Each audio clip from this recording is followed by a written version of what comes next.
Hello everyone, welcome back to another Tomato Sauce stream. Today we have quite exciting news, I suppose. We've got new leaks.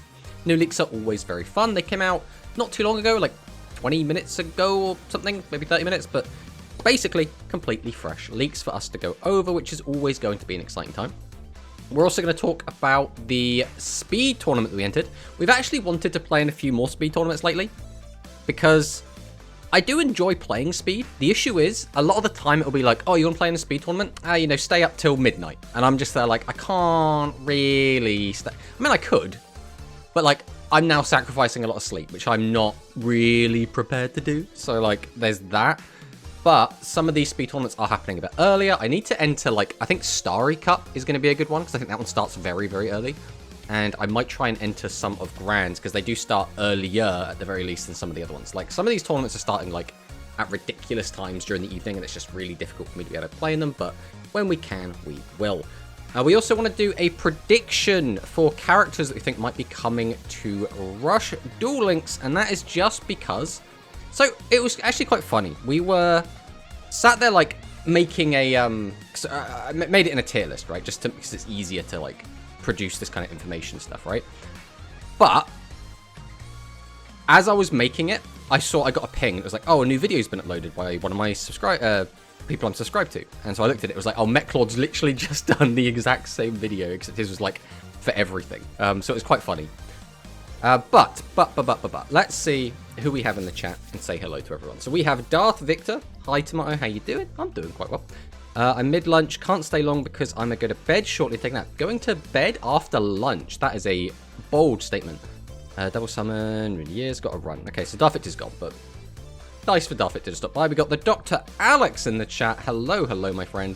We've got Acceleration Gate. Nice top, Tomato. W, lad. Yeah, it was very unexpected, and we got very lucky, but a top is a top, right? At the end of the day. We got Kim Friend in the chat, who no doubt is going to talk about how much he hates Rush.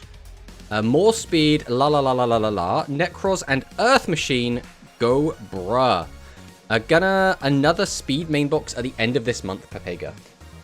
I mean, more content is always good, right? Because, like, I feel like you don't have to go into every single box. So even if they do keep hitting us with main after main after main, I feel like in speed, as long as they're not putting like super generic staples in every single box, some boxes will be skips. I think for a lot of people, the box that's just come and gone was a skip. So like, I think that's kind of fine. Now, obviously the difference there is the last box that we did have droplet in it. And if you didn't get your droplets from the selection box, this was kind of the other place to get it. So that does kind of break that rule of if you don't put a staple in it, it could be a skip, so it's a bit awkward there. Excite for the build box. Hello, Louise. Yes, I am excited for it. My excitement level, though, is a little bit low, right? It's like, I am excited, but it's like a 6 out of 10 excited, rather than like a 10 out of 10 excited. I think the new Mirror Gear Star is going to be good. I think it's going to be a really strong card. I think it's going to make the deck better. It is, though, just one card that's probably going to go in the deck. I don't know if Flip and Flap Dragon specifically are going to see play in that exact list. They might do. I'll have to test it. Probably will do to some extent. I think just being able to flip a monster up is really good, especially when you do have, like we say, the Mirror Gear Star, right? Because you can now... Your opponent could play around it, but only have like one attack position monster, and then you use Flip Flap to flip one up, and now you can weaken both, and that's an extra 1500 damage effectively you're getting in, which is really, really good. So, potentially. The Red Boot stuff, I think, I don't have high expectations, but I would love to be wrong. I think Red Boot probably is going to do, like, fine. It'll probably get a top 8 in a tournament. I don't expect it to, like, win. I think that's how I kind of view that. I think we'll obtain the equipments in Rush in the mid of year. I think that is a sensible prediction. I think they will be coming sooner than later, but I don't think they're going to come out like this month. Do you know what I mean? I think we're going to give it a little bit of a gap, and then we're going to start getting the equip spells. The problem with equip spells is, though, historically, equip spells have been quite bad. There's only been a small handful that actually saw play. So I think, realistically, we either have to get them very, very early, and then it'll be like, oh, well, these are super powerful equips that are from the distant future, so maybe they'll see a bit of play. Or we'll have to get skills that really boost equip spells, like playability and viability. But we'll have to see. We have Dwan in the chat. Hello, hello, my friend. We have Gunkin Suship Shari, currently on a 3-stream streak. Hello, hello. And Necros, no restrictions, once per turn, ready to mix. It's a weird... So I haven't gone over the leaks yet. In fact, we'll probably do that now, because like I haven't like actually looked at them myself that much yet. But if they are completely able to be splashed into anything, that is going to be a bit weird, because I feel like more and more we want decks to be archetype specific. We want them to be restricted. We want the skills to like lock the decks to stop people from just playing like good stuff piles. It's like the Fleur deck that was around. I mean, to be fair, the Fleur deck is like fallen off a bit now, but it's still around. But that, the main issue people had with it was it was just everywhere because you could put it in everything, right? Hello, Barry's salad support. Yes, I mean, we already knew we were going to get salad support, right? But that was already a given. We're getting the Soul Burner event at the end of this month. So, like, we knew that was coming. But let's have a look. List of cards that Konami have messed with recently. This is purposefully vague. This does not guarantee they're coming. So this is like adding to the big pile of cards where they might be in a box, they might not be in a box, they might just be going in the big pile of dinosaurs that has been in these leaks for months and months and months, and we've still seen nothing to do with the dinosaurs yet. But, you know, potentially. We're going to go through some of these. I do know, like, some of these cards, but a lot of these I definitely do not. So we got Battling Boxer Chief Second. So Battling Boxer, basically, I know as the deck where you're easily able to just make Lead Yoke, or Lead Yoke, I think it's Lead Yoke, and just kind of sit on that as a control strategy. I've played Battling Boxer in Limited, where that was the only viable option to play them. I don't know what constructed Battling Boxers look like, but like that's how I know them. Traptrix rank 4 will be unlimit next ban list. I mean, we'll have to see, right? So during your main phase, you can normal summon one Battling Boxer monster in addition to a normal summon set. Okay, easily get out rank 4s. When an opponent's monster declares an attack, you control a warrior or fire monster. You can summon this card from your hand. If you do negate the attack, then banish one monster on the field until the end phase. Okay, so this could effectively stop 2 attacks, and then easily use it to make a rank 4. Okay. I mean, that's cool. It's a hand trap, so it's difficult to interact with. I don't think that on its own is going to make Battling Boxer suddenly a really good deck. So then we have Boxer King Dempsey. So this is a reference to the boxer called Dempsey, and he had a special move, which I only know from anime, from Hajime no Ippo, which was the Dempsey roll. So obviously this is a reference to that. But if this card is special summoned, you can take one level 4 or lower fire warrior monster or one Battling Boxer spell trap from the deck and either add it to your hand or send it to the graveyard. Quick effect, you can attach raw material from this monster. If you do apply the following effect, your opponent cannot target Battling Boxer monster you control card effects. Yeah, I mean, this is cool. Like, you could use this as, like, just a combo piece. I don't think the target protection is going to be super duper... I guess it depends on the meta, right? But, like, as a generic card, this is, like, okay, I guess. Then we got Promoter. This is one of the new good ones, right? If your opponent controls a monster, you can special summon this card from your hand. You contribute this card, special summon up to 2 Battling Boxer monsters with different names from your deck, except Battling Boxer Promoter. You can banish this card from your graveyard, increase or decrease the level of Battling Boxers controlled by 1. So this lets you get out a rank 5 really quickly, I guess. You can use effects Battling Boxers return, you cannot special summon for turn except Battling Boxers. Okay, so it locks you into Battling Boxers, but other than that's fine. If this card is normal or special summoned, you can add a Battling Boxer monster or a counter trap from your deck to your hand. So you could search counter is what you're telling me. Except Battling Boxer Uppercutter. If this card is sent to the graveyard by a card effect, you can activate one of the following effects. Special summon a Battling Boxer monster from your graveyard, except Uppercutter, or set a counter trap from your... I don't know what, like, the specific Battling Boxer counter... Like, obviously it's this one, right? But I don't know if there's any others, or if it's just this one. So when your opponent activates a monster effect, destroy one Battling Boxer monster or number Xyz monster you control, and if you do negate the activation... So it's a monster negate that destroys the... Okay. I mean, that's good. Special summon a Battling Boxer Xyz from your extra deck with a different name than the first monster. And if you do, attach this card to material. I mean, this is like sort of a rank up after you... I mean, this is... it's not really a rank up, but it's interesting. I mean, it's cool. But again, targeting protection plus a negate... plus Lead Yoke is like destruction prevention. I don't know if that's going to be enough. So then we have Demosynthesis, Catalyst Field. I don't know what Catalyst Field are. So these are Chemicritic cards. I do not know anything about Chemicritic cards. So we have a new Dino Wrestler. Again, I don't really expect Dino Wrestlers to do much here. Finally, my Salamangreat Gazelle with gold name and border is useful. Excellent. It's always nice to see the Chronicles get some use, right? Because, like, I chronicled out my Flame Wingman because I was like, in Rush, right? The Rush Flame Wingman, right? We're not completely insane. But then that card quickly fell out of the meta and it was very sad. But it looks cool. It looks really awesome. I just don't use it very much anymore. Good. The only other counter trap boxes play is Flamvell counter. I don't know if it's in Duel Links. Well, actually, I think that was one of the cards that was on... Yeah, there we go. Flamvell counter. Literally fresh limit 1. So, there you go. Maybe it's specifically limited 1 because of the boxes coming. You know, that would make sense. Reprint card. I see. I assume that's why it has the rarity. Eka the Flame Buddy. So this is a level 4 Fire Warrior. So I guess it works with boxes. If this card is normal or special summoned, you can target one face-up monster card in either player spell or trap card zone and special summon it to your field. What are you supposed to use this with? Is this to be used with, what are they called? The fusion guys that tag. Oh god, what are they called? Like Canahawk and all of that. What are they? What is that archetype called? I'm completely at a loss. But just based on the artwork, I assume it's meant to be used with them. Yeah, it's not important. We have Evocator Evoq, or Evek. Don't know how we're supposed to pronounce this. If this card is treated as a normal monster, so it's a Gemini monster, okay. If this card is normal or special summoned, you can target one Fire Warrior monster or one Gemini monster in your graveyard, except itself special summon it.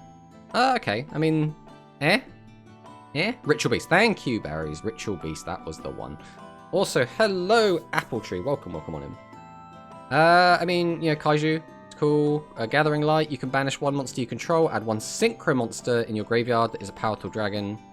I've never been a huge Power Tool Dragon kind of guy. Now, we already know we're basically getting Power Tool Dragon, right? I think it was in one of the last leaks, and we've just seen some more equips get limited, I think, to, you know, make it so Power Tool can't, like, abuse them. So, like, this is not too surprising. Then we have another Gemini card. I really don't know what any of the modern Gemini cards do. If this card is normal special summoned, you can add a spell trap from your deck to your hand. Wait a minute, what? This card becomes Machine? Oh, so that's kind of cool. I kind of like that. So it's a warrior that becomes a machine. So he transforms. He gains 500 attack for transforming. And then he gets to add. The add is a bit meh. Well, I guess it's fine. It sounds like he's gonna, like, be awesome, and then he just kind of doesn't. Battle Landscaper. Okay, so this is a new, like, train card, right? If this card is normal or special summoned to a zone that is not the center main monster zone, destroy this card. Okay. That's an interesting little stipulation there. This card gains 3,000 attack while in the center main monster zone. Okay, so it becomes a 3k. Once per turn, you can choose one of your unused main monster zones, move this card from your main monster zone to that zone, destroy all of the cards in the column of the zone this card was in, so not the one it's now in. The column of the zone this card has moved to, and all columns in between. Wait, what? I mean, that's very funny. I don't know how practical that is. But, so it becomes a 3k guy. But if you move it, it will go down to 0, but basically take out 2 columns. Now, in Duel Links, obviously, you're taking out 66% of the board, which is kind of good. You won't get the added effect. Like, the only way you could wipe out all of the columns is to use this twice, right? So you'd have to use it once to get it to a side column, and then jump from a side column to the other side column, and then you could destroy everything, right? Confuse, Yu-Gi-Oh player, don't read. What have I done? What have I done wrong, Kim friend?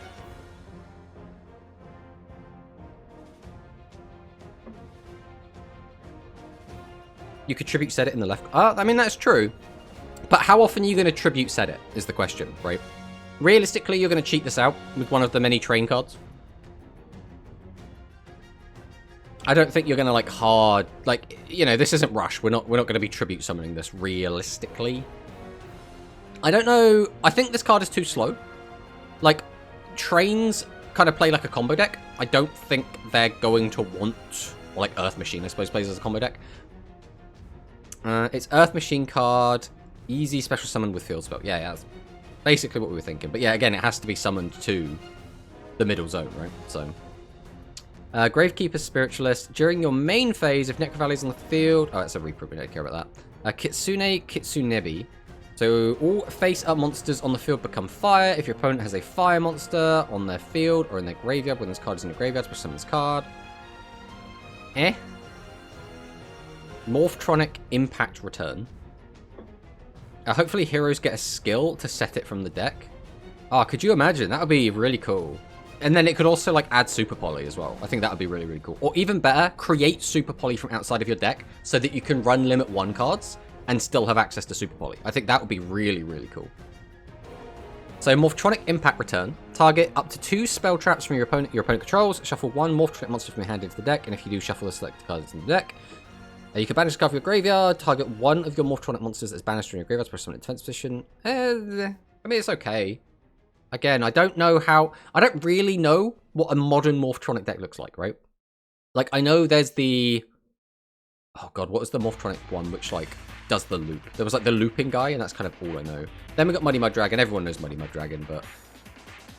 Dragon Synchro. This card can be used as a substitute for any one fusion material monster whose name is specifically listed on the fusion monster card, but the other fusion materials must be correct. During your main phase, if you control this Synchro summon card, you can fusion summon 1 fusion monster from your extra deck using cards or monsters you control as fusion material. So it's a cool card. I mean, off the top of my head, probably like kind of branded / Albaz probably makes the most use of this, but like right now we don't have a lot of those cards. But like something out like Titaniclad is like neat. But it's like, whatever, right? Telephone. Yes, Telephone, that's the one. Mud Dragon and Rocket. How...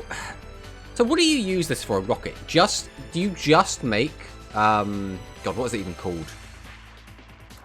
I mean, it's got Boral in its name, right? So it should be easy enough to find it. But the fusion that they currently use, is that the only thing we'd use it for?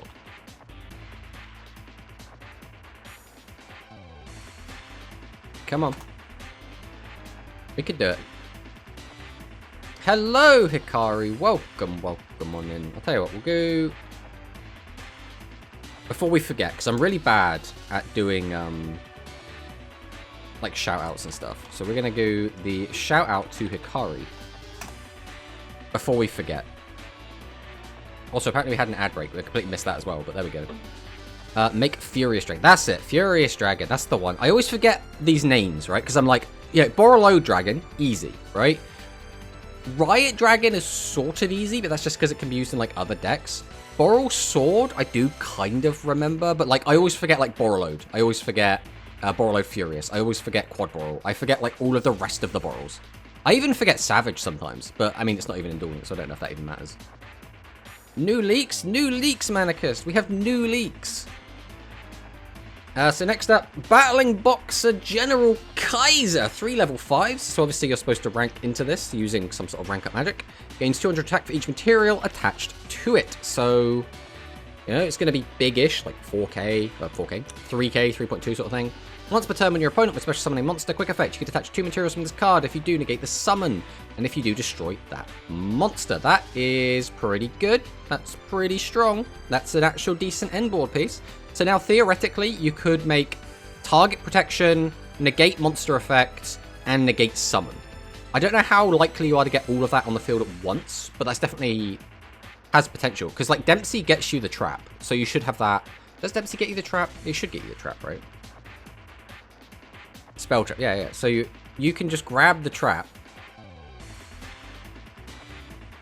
So you get the target, you get the trap negate. So if you're able to also get out Kaiser as well, that's not a bad board. Like, there's probably still better stuff. Like, you know, probably some generic stuff going as well.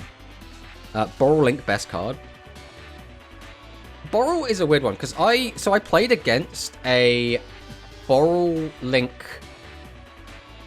player in your tournament, Hikari.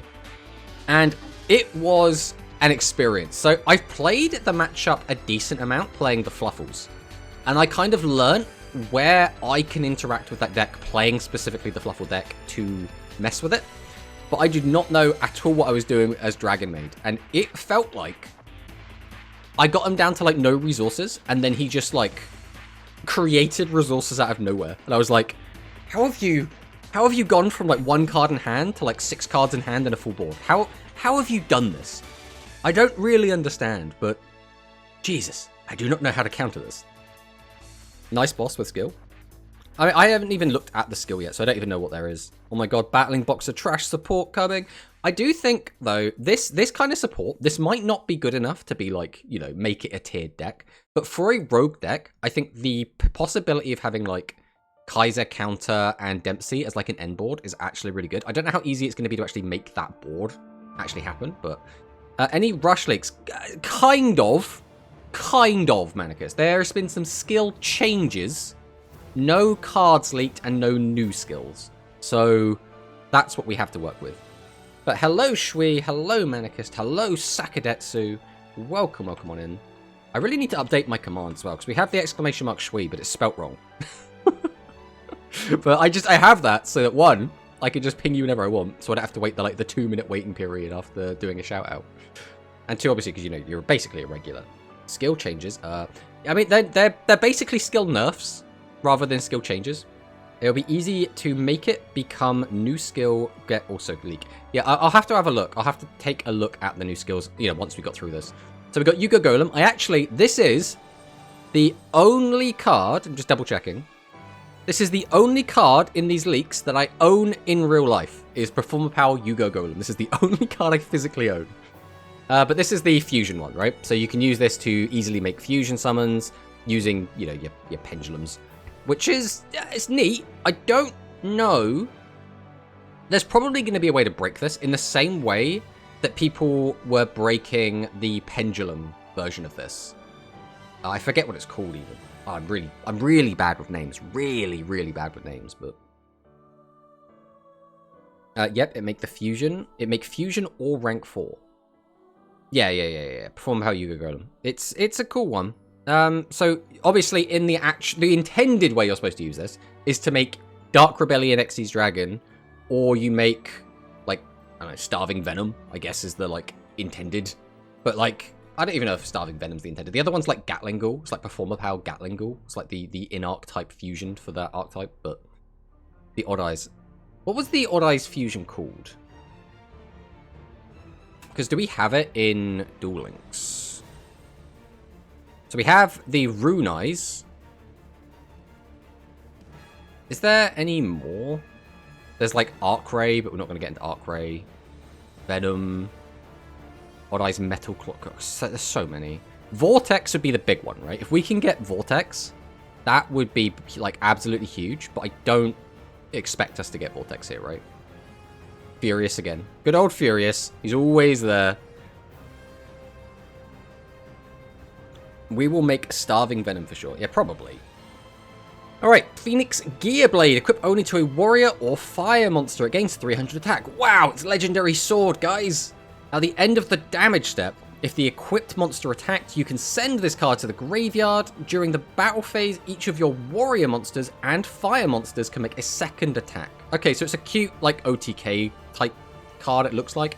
If this card is sent to the graveyard, banished, or to activate a monster effect, you can add this card to your hand. Okay, so it's also kind of got the Divine Sword Phoenix Blade part of it.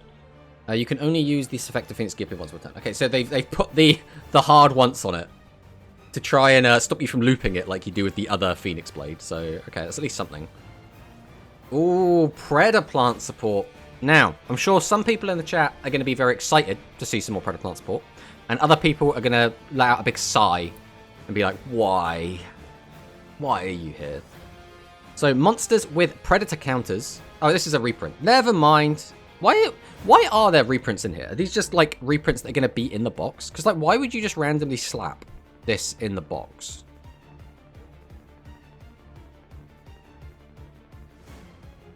Like, some of these... I don't know. Does it make sense? Like, would you want to reprint any of these Obviously, they're just here because they were in the same batch file, right?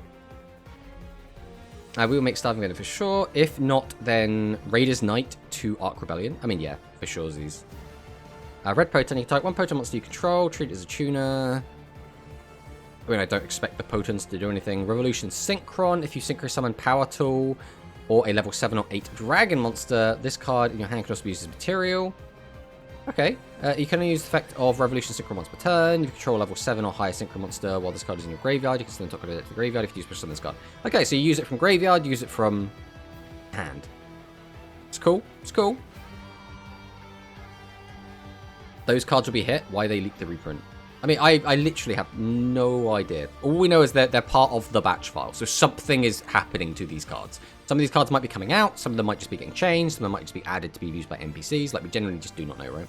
Okay, so then Yami's skill alludes to them unlimiting Yami, the fusion, or both, which makes sense considering they limited the Starry Start. Yeah, we'll get to that when we get to it. Don't want to, like, skip ahead at the moment, but yeah, it does look weird. A Revolution Synchron, my beloved. I mean, it's a cool card. I do really like it. Right, Ring Announcer. This card is always treated as a Battling Boxer card. Special summon one Battling Boxer monster from your hand. Then you can destroy spell traps on the field up to the number of Xyz monsters you control. This is okay. I don't think this would see play. I think just we're at a point in the game where everything's has a specific place, and Ring Announcer is obviously going to be useless on turn 1. Well, kind of useless on turn 1. Because I guess you could just use it as an extender, but it's an extender that -1s you, so it's like, eh. Salamangreat of Fire. If this card is normal or special summoned, you can add one level 4 or lower Salamangreat monster from your deck to your hand, except Salamangreat of Fire. Also, you cannot special summon monster the rest of the turn except Fire. That's pretty standard. At the start of the damage step, if a Cyburst monster you control battles, you can banish this card from your graveyard, destroy that monster you control.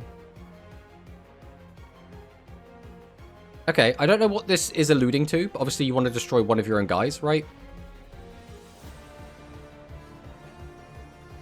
7th Force. During the battle phase, if a monster is destroyed by battle or card effect, target one number Xyz monster in your graveyard, special summon it from your extra deck, a number C with the same name but one rank higher, and if you do, attach that card to material. A number C monster between 101 and 107. Okay, in its name. It's funny that it has that, between 101 and 107. Like, I don't know, I feel like there's gonna be someone that's gonna be a real stickler and be like, in this, like, number counting method, there is actually not a 105, or something silly, just like really, really dumb. It's just written in, like, a strange way. Obviously, it's understandable. You can add 1/7 or Barrier Spell Trap or rank up Magic Quick Play or accept 7th Fourth from your deck to your hand. I mean, okay. It's neat. Starmine. So Pyro Synchro Fire Monster. You can only special summon Starmine once per turn. If this card in its owner's possession is destroyed by an opponent's attack or card effect, take 2,000 damage, then inflict 2,000 damage to your opponent. So that's in there to obviously make it, we don't thingy. In battle phase. Well, yeah, it's a quick play, right? It has to be during the battle phase. So it's like you attack with a guy, then you rank up, and then you get to, like, grab another card. So theoretically, you could grab another rank up quick play card. Because, I mean, it says, right? Or one rank up magic quick play spell. And then rank up again. But, like, is there... I'm trying to think if there are any chaos numbers that rank up.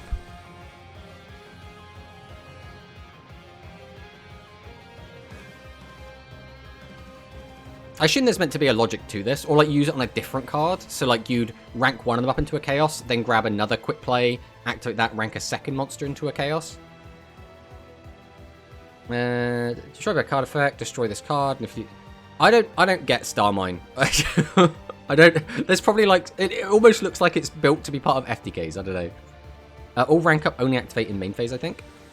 But then why are they... Oh, because... So you just get ready for the second... I mean, yeah, I'm not fluent in rank up magic, so I'm not the person to ask about that. Super Magic Sword of Raptinus. During the start of the battle phase, you can change the equipped monster's battle position. If you do, immediately after this card resolves, normal summon one monster. You can only use the effect the Super Magic Sword of Raptinus once per turn. Apply this effect depending on the equipped monster's battle position. Attack position, your opponent cannot target the equipped monster card effects. Defense position cannot be destroyed by battle. And then, yeah, this is it. Is this currently limit 1? I assume this is currently limit 1. That's not like just telling us it's going to get changed. Starmine is a troll card. Yeah, that's kind of like, I don't... it's a weird one. It's definitely a weird one. So thanks to Quaz for data mining and compiling this information. Quaz, by the way, absolutely fantastic guy. We get a lot of our data mines from Quaz. He is a guy on my team. So, you know, I know him quite well. He's a really lovely guy. Character styles. I mean, this doesn't really tell me anything other than potentially this is going to be skins, right? Like, theoretically, this is skins for characters, which I think a lot of people have been hoping we'd get for a very long time. I don't know what else this could be, right? Because these are character functions and get styles, right? So, like, I don't know what else this could be alluding to. I hope we get Trap Trick support in this box. Hello, Lord Ovin. I mean, it would be cool to get some Trap Trick support. I mean, I'm not the biggest Trap Tricks player personally, but, like, I'm always down for us getting more support. I don't think this is going to be all of the leaks. I think this is just, like, what's been changed so far. Obviously, on the 17th, we should be getting another update, which means we should get more stuff. So maybe we'll see something there, but it is only 3 days away, which is not, like, a ton of time. Oh yeah, Konami, don't target Quaz with anything legal. Or it's the ones you can change on the home screen. So yes. But that is like... I feel like that's already its own thing, right? You might be right. But even if it's just in the home screen, being able to change your character's outfit just in the home screen would be nice. Like, obviously we want it in duels as well, but like... could be the pose of the new character's home screen. I wait for more Necro support. Balls. Hello, Ray. Welcome on in with your balls and cojones chat as always. So Chronicle update. Neat. We got stuff. I guess there's also this character obtaining scenarios. Another no card, another maximum. Like word maximum scene. I have no idea what that can mean. And then we got the Trader SP Process Lottery, which is neat. Right, now we get to the skills. So these are all done by British Piper. Obviously, everyone knows Piper. Fantastic data miner. Let's see what we got here. So this is my first time reading all of the ones except the Rush ones. So, more Chronicle effects, finally. Yeah, it's a bit weird that they didn't give us that many. I suppose they want to drip feed us because that means it's always fresh content, right? So we can use the skill if your extra deck contains a Fire Link monster. So not only fires, it just has to have at least one. At the beginning of the duel, gain 1500 life points. Okay, so we're starting at 55. Once per turn, during your main phase, you can make one face-up monster you control gain 300 attack at the end of this turn, gains additional 500 attack at the end of this turn. There's a Fire Link monster. I mean, I guess you're playing this for 1500 extra life points, but like, I don't know, I feel like you'd almost always just use the, what's it called? Legendary Heroes if you're playing Link monsters anyway. The attack boost is like, it's nice, but like, does 800 attack matter in the current landscape of speed? I feel like it probably doesn't. It's a bit weird. It's definitely a bit weird. Just a raise skill move.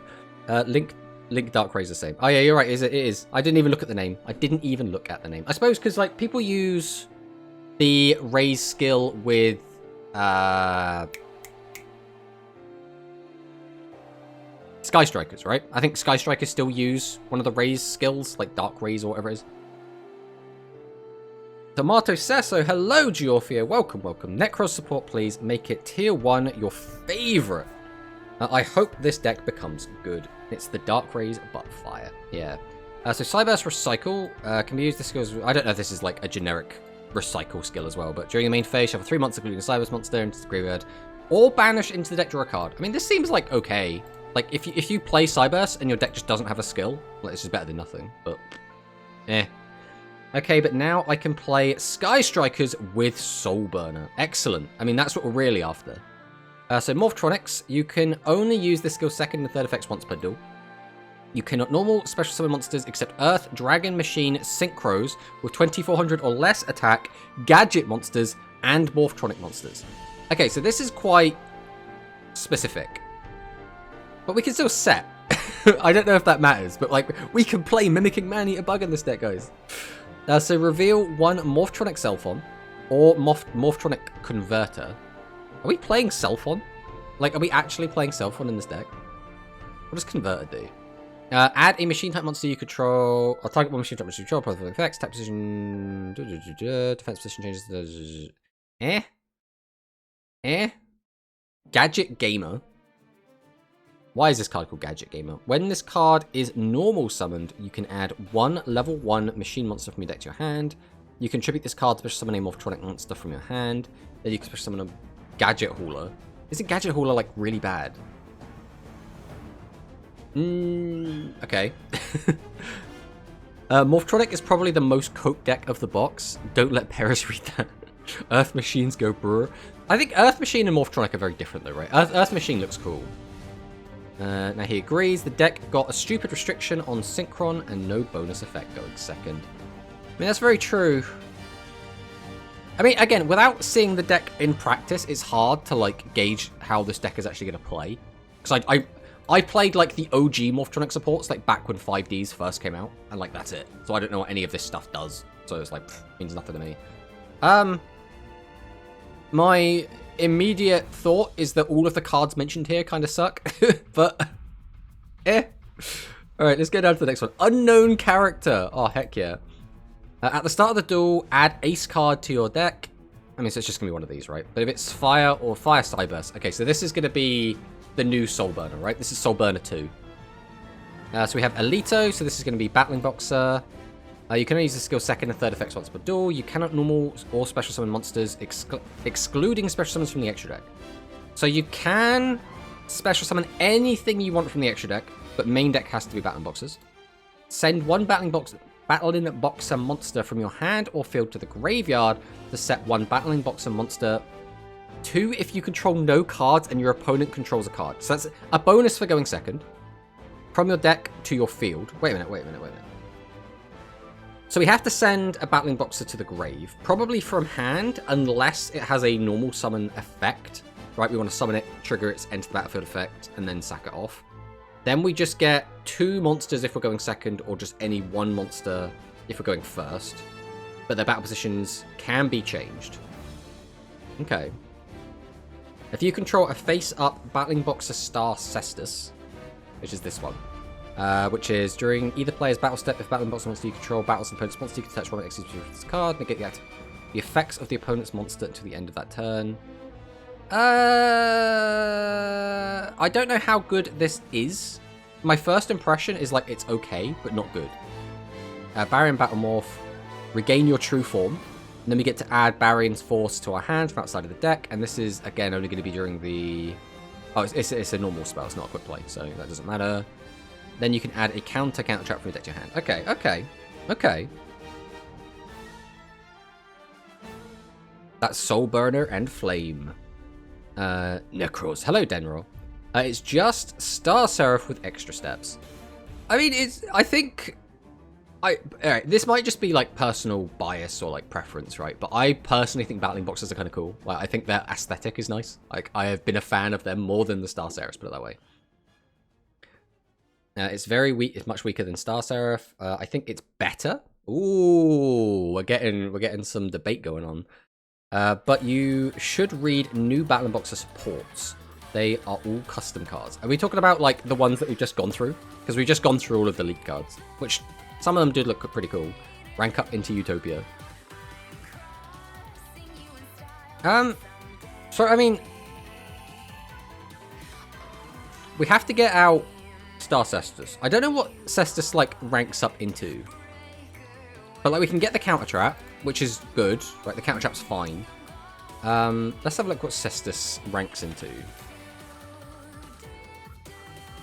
So when this card destroys an opponent's monster, battle set to the graveyard, put damage to your opponent equal to the quarter the destroyed monster's original attack. If this card has Cestus as a material, gains the following effect: attach material from this card, target one monster your opponent controls, destroy it, and if you do, inflict damage to your opponent. I mean, popping a card is cool. Having like a bit of a Flame Wingman-y type effect is like neat, but it's not like crazy, right? I don't know if you can rank up into Utopia.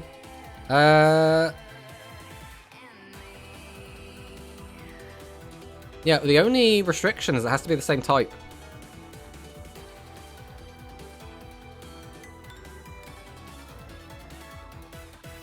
Curious. Curious. No, just at the same time.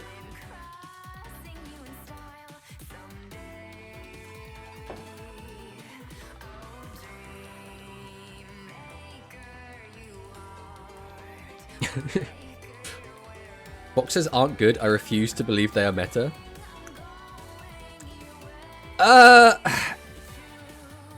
Again, alright. I am not the person to ask, right? I am trash at speed. I am not going to be super up to date on the meta either, right? So I'm not the person to ask. But my first impression as like an outsider looking in is battling boxers look playable, right? I don't know if I could say they're going to be like tier 3, but they look playable. This looks like you could win games consistently with this deck, right? That's like my opinion. Is that RPG Prince? Hi Tomato, I've trying to cook a way to beat the new hero skill. I think Boral is the best to beat them. Well, again, we don't really have much information to go on, but like we have been seeing birds doing quite well into heroes. So like maybe there's something there. Or again, that's just kind of secondhand opinion. Battling boxing will be good because the deck I built works similar to Boral built, but Boral does it better. I can show you the replay I even threw the duel. I mean, when we get through all of this stuff, we might do some replays once we get through it, but that might be a little while from now. Kim, leave me alone. Stop bullying Shui, guys. Come on. Another Utopia Leo deck. Ain't the boxers a big target for Super Poly? Well, they're warriors and they're fire. So the other problem is the boxers get what? They get target negation, which does nothing to Super Poly. They get, and again, Super Poly can't be responded to. But like, they don't really have anything to insulate themselves whatsoever, right? Like, they get like some okay cards here. Like again, negate a. Which one was this one? Negates a monster effect. So monster effect negate, target negate, or protection from targeting, and special summon negate, which is like really good.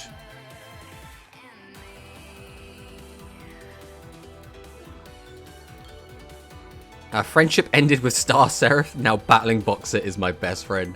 I mean, Boxers are cool, man. It's one of these things where like all of these decks, people are like, oh, it's so cool, it's so amazing, I love it, I love it. And then like it starts doing like well in tournaments and people go, I hate this deck now.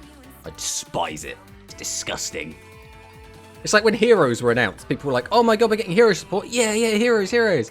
And then Heroes is like broken as shit and everyone's like, I despise ladder. Hero is disgusting. Get this shit out of my face. It's so good. It's so good. But now it use warriors, not fairy. They are fire and warriors. Oh wait, but Promoter locks into Boxer. Yes, Promoter does. I think, is Promoter the only one that locks into specifically Boxers? Because he specifically says you can only... You cannot special summon monsters for the turn you activate the effect, except battling Boxers. But the rest of them don't. But I suppose it doesn't matter, because Promoter is like obviously the best one to get you into like the rank for the easiest. It will force heroes to run Fire Fusion. My first expression from Master Duel TCG is that they are just cope. It will be the same in Duel Links. The thing is, like, we get cards released in different cadences. We get some cards left out, and we get skills. So like stuff that's been like historically good in one format isn't automatically good or bad in another, right? Like Duel Links is the place where we've seen some really weird shit be meta. You need a deck that can extend a lot. That's it. Once they are out of disruption, they are dead. I mean, most combo decks can be summed up with the phrase, once they're out of disruptions, they're dead. That's most combo decks, to be fair.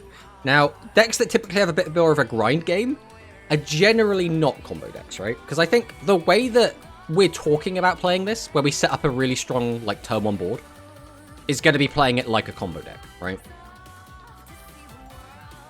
But then again, I don't know how far you'd be able to extend with it, to be honest. I'm pretty sure you need to properly summon the rank 5 to gain the effect. Oh, we talked about this one. You just need to have Nova Kaiser in the material. So you just need to summon it off of, like, 7th Force, right? So it has to be using Nova Kaiser. Which one's Nova Kaiser? Back to looking it up.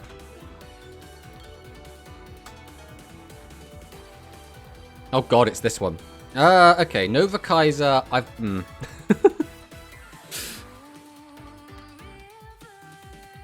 mean, it's not bad. It's just not great. Yeah, I don't know. I think once we get all the cards and people actually start cooking, I think we'll be able to see what exactly the deck can accomplish. I think also an old one. Who needs fairies when you can punch opponent with boxers and have counter? Exactly. You feeling okay, music player? There we go. I like psychics because they're bad. I hate psychics because they're good. Exactly. Exactly. Shui something. Tomato, the best fix for the hero skill is this. Make it so the skill adds Armed Dragon, not summon it, so you can fusion Armed Neos. I think there's like going to be a ton of different ways that people could fix it, right? Oh boy, I wonder who the unknown character is. It could be literally anyone. Any character that we know that uses fire Cyburst monsters, right? And that is at least 2. At least... It's at least 1. Maybe 2.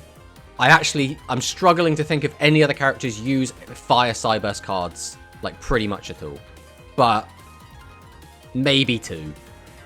He gets fatter and fatter and keeps eating, and then he explodes, it gets popped. Okay, right. If you're into that. Revolution Synchron is a synchro player.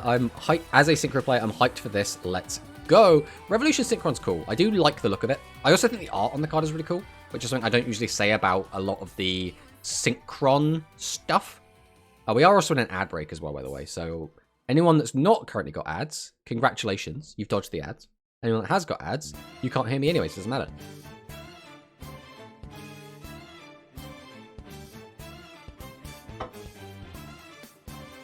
It's a great extender. I see. I think it's the guy with the squeaky voice from GX. Well, the guy that plays against Zayn in the cage match. Wait, what are we talking about? Oh, as the unknown character. Right, I'm on the same page now. Could you imagine if they put the squeaky voice slime guy from GX in Duel Links as a playable character? And even better, it's the bait and switch from everyone's like, oh, we're gonna get Soul Burner. Soul Burner 2, it's gonna be so cool. And then it's just him with like his shirt off, just like doing his like squeaky ass voice. That'd be so good. It would be so good. It's a great extender, never punished. Next skill. Hopefully, if this is a firebox, we can finally get the last of the Suship cards. I mean, fingers crossed, right? Alright, Reshef the Dark Being. Alright, this is weird. Why are we getting a Reshef the Dark Being skill, guys? What's going on? This card was printed in, like, 2004. This thing is ancient. This thing had a video game kind of named after it, where it was the main villain. Why are we getting a skill? Why not? Is like saying, why don't we have a skill for like Snake Stash, right? Why don't we have skills for like any ass random card? When are we gonna get the Soitsu skill, right? It's one of those weird ones where it's just it catches you off guard, right? It's just a bit weird. This looks giga mean, but probably is. Konami is smoking something. This skill is just garbage. Well, I haven't even read it yet. I've just literally seen the words Reshef the Dark Being, and I was like, okay. By the way, for anyone who is actually curious, we will be doing a Reshef the Dark Being playthrough at some point on this channel, right? That is going to happen when the summer collection, the early days collection comes out in like February. We are going to be doing that, probably as like bonus Sunday streams or something.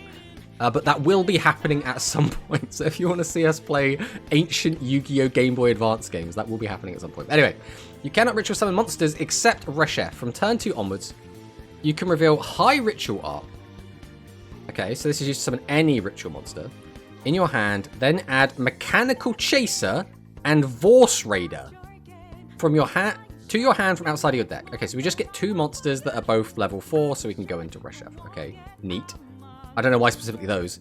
You cannot normal summon, set, or special summon monsters except Reshef until the end of the duel. You cannot activate effects except the effects of ritual monsters or ritual spells until the end of the duel. Return 1 ritual monster from your hand to your deck, and then we can add the ritual spell from out. Wait, what? So if we open a ritual, if we open Reshef, we put Reshef back.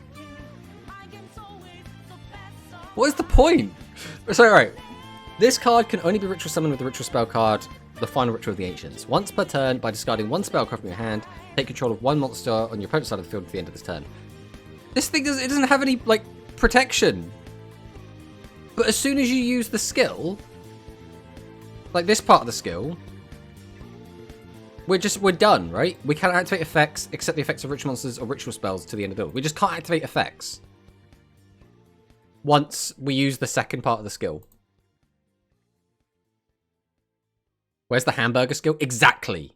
That is what we need. Well, to be fair, they'll probably hold that until we get the new hamburger support, right? Realistically. But it could happen. It could happen. It's not restriction, only ritual restriction. What do you mean? You cannot ritual summon monsters except for Reshef.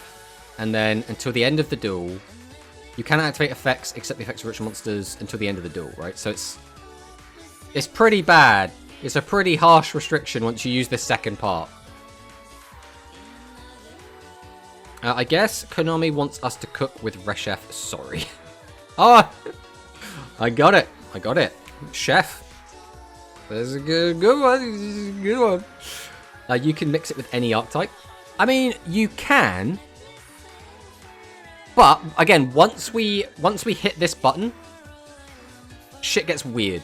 Also, we probably move that a little bit so you can actually see the whole skill, or at least most of it. Well, you can't after. The actual effect is just to end the game. Yeah, but imagine, like, you do this. Oh, we didn't mean to click that. Imagine you click the second part of the skill, and then you can't end the game, and then you're like, oh no. Like, your opponent, like, kite roids you or something. Reshef plus Spiral? Hmm? That's a meme skill, pretty much like the dragon skill. Yeah, I mean, I guess. But the dragon skill is being used to, like, FTK at the moment, right? So it's like... this proves Konami makes skills busted on purpose. For meme ritual, what was never used. It's a weird... Like, you could make a good skill for Reshef if you wanted. But this is, like, clearly not meant to be a good skill. It's very weird. Normal summon Amano Owato activate skill. That would be very funny. I mean, yeah, this is meme. We'll go on to the next one, I guess. Gemini. Speaking of memes, so you can only use this skill's second and third effects once per duel. You cannot normal or special summon monsters, excluding special summons from the extra deck, except level 4 Gemini monsters or non-level 4 warrior monsters. Fire warriors. Okay, right. So this is supposed to be, like, Phoenix Gearfried? No, what was it even called? It's not even called Phoenix Gearfried, is it? That's the good one. There was a... This one. No, it is Phoenix Gearfried. There's Immortal and then Regular. So, like, is this meant to be Phoenix Gearfried support? Like the OG? Excavator Chevalier. So Excavator Chevalier is fine, because that's a level 4 Gemini. But I'm trying to work out what the non-level 4 Fire Warrior is. Because it has to be Fire Warriors that aren't level 4, right? Hello, Darth Victor. Welcome back. Are we back from the nap? I mean, why do we have Drag Luenic Contract and then you have this? This has potential, actually. My issue is that the skills determine to a certain degree the meta. I mean, yes, but that is by design, right? Like, the whole point of skills is that you can shape the meta how you want it to, rather than just saying the cards decide everything, right? That's almost what makes it different from TCG. Yo, hello! G Hunter, welcome on in, my friend. JVC, exactly. It's always JVC. Whenever we talk about Phoenix Gearfried, it always has to be JVC. Normal Aurora Ono. Yeah, it was a nice nap. Infernoble died for nothing. I mean, you know, it died so that Power Tool Dragon can come out, I guess. How are you doing anyway? We're doing good. We're kind of just going over the leaks. So anyway, we can reveal one Gemini Ablation. So during the main phase, you can discard one card, then activate one of these effects, or summon a Gemini monster from your deck as an effect monster that gains its effect. Okay. That's actually not bad, right? Now, to be fair, this is still crap. But it's okay. Gonchi just followed. Hello, Gonchi. Welcome on. So tribute one Gemini monster if you do special summon a Fire Warrior from your hand or deck. Then if you tributed a Gemini monster that was treated as an effect monster and had gained its effect, you can also destroy one card. This is like... I guess you would use this card to play, like, Gemini Control. Like, if you just want to, like, play the grind game sort of thing. I don't know how good this is. Like, my first impression is that it's not great. But... the Gemini skill looks fun, but Infernoble didn't die because of the nerfs. Those equips are not even useful now. I mean, we're still seeing, like Ghost Trick and Shadow, right? So I think Grawl still has, like, some use. But again, anything I say about speed should be taken with the largest pinch of salt of all time. I don't know what I'm talking about. So Jarl in chat will have a much better hold on that than I will. I wasn't following lol. Takes out Jedi lightsabers. The non-4 Fire Warrior deck wants... Oh, we're gonna have to type that in. Sublimation Knight. This one. I have seen this before. I do not know what this card does. So, if this card was normal or special summoned, you can equip one Fire Warrior or one Gemini monster from your hand or deck to this card as an equip spell that gives the attack 5. Okay, it goes up to 18. If this card in the owner's control is destroyed by an opponent's card while equipped to a Gemini monster, you can special summon as many of those Gemini monsters from your graveyard as possible as an effect that gives... Okay. So that also means you could use it with... What was it? There was a card up here we were talking about. This one, right? Which is target one face-up monster in either player's spell trap zone to summon it. Like, I don't think you would do this. Okay, you wouldn't be able to use this anyway, because it's not a, it's not a Gemini, so that's irrelevant anyway. Okay. Send one Gear Blade to your graveyard from outside of your deck. Then add Ablation from... Then activate Ablation from your hand or deck. Oh, okay. This is giving me big, like, Dragon Maid vibes at the moment. Then you can add one Gemini monster or one Fire Warrior monster from your deck to your hand. So, we reveal a card. We send this to graveyard, which... will not trigger its effect, right? Because it has to be sent there because of a monster effect. We're going to have to find something else to do with this, I suppose.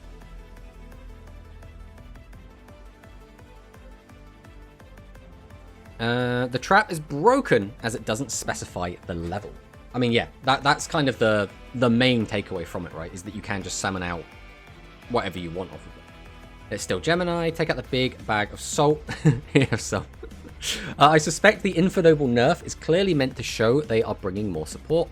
It has to be Infernoble support. I don't think it has to be, right? They've hit specifically equip spells, right? Like, this Gemini stuff is going to be sort of equip spelly, but like Power Tool is like the big thing that's going to be equip spell card, right? I guess equip spell support. Gemini have an Xyz archetype, so it's actually really good. That's level 4. Normally is a starter. Does the skill work with Chemicritters? I know so little about Chemicritters. I could not answer that question. In Duel Links, it made one card Herald. Well, there we go then. Fun fact, Gearblade is a Soul Burner card. Oh, is it? Interesting, interesting. Yes, it does. Well, apparently Sakadetsu says it does. I'm inclined to believe him. You put equip in graveyard to summon Immortal Gearfried. And then what? Immortal Gearfried's effect is gonna... Let's go take another look at Immortal Gearfried quick. Banish one equip from your field or graveyard to push summons card from your hand. Ah, I see. But then if we banish it, we can't get the effect to add it back, which kind of sucks, but I guess that's not really... it doesn't matter, you have an Immortal Phoenix Gearfried, right? For your deck to your hand, add any sort of Fire Warrior from your deck to your hand. So you can literally just grab Immortal Gearfried straight to your hand off this as well. Okie dokie. Okay, so this skill does everything. This just sets up an Immortal Gearfried summon on its own. If you control no cards and your opponent controls a card, so we have a going second type effect, add double summon and Gemini Spark. How impactful are double... So double summon, obviously, lets you just summon out a Gemini from your hand as a Gemini, right? Or you could do a tribute or summon two guys, whatever. It's irrelevant. It's an extra summon. Gemini Spark, again, is not bad, but it does require getting rid of a summoned card, right? But it is any card on the field gets popped and you get a draw, so that's not bad. I'm wondering if there's any cards we have to just discard. Like, if just getting 2 extra cards in your hand and then using them as, like, discard fodder is going to be worth it.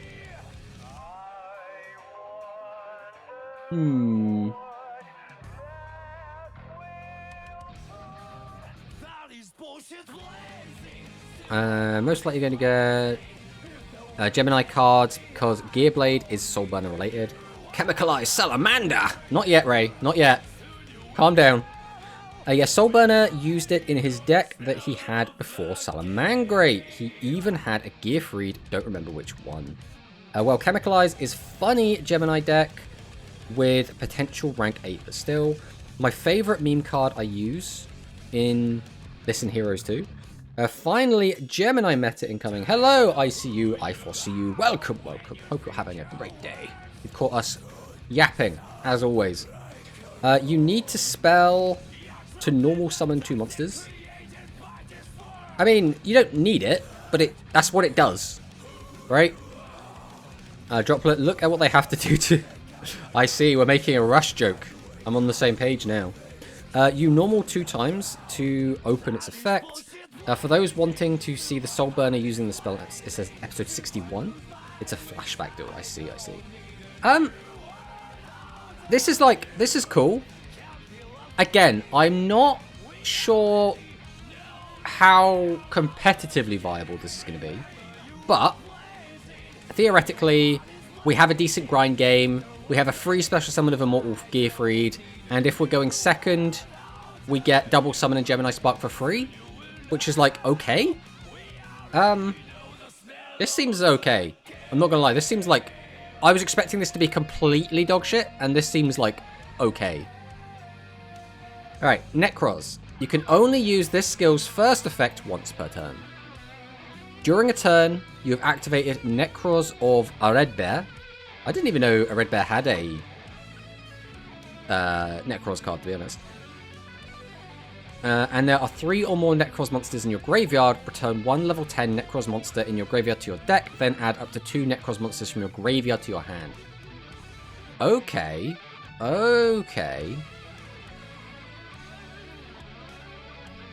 Interesting.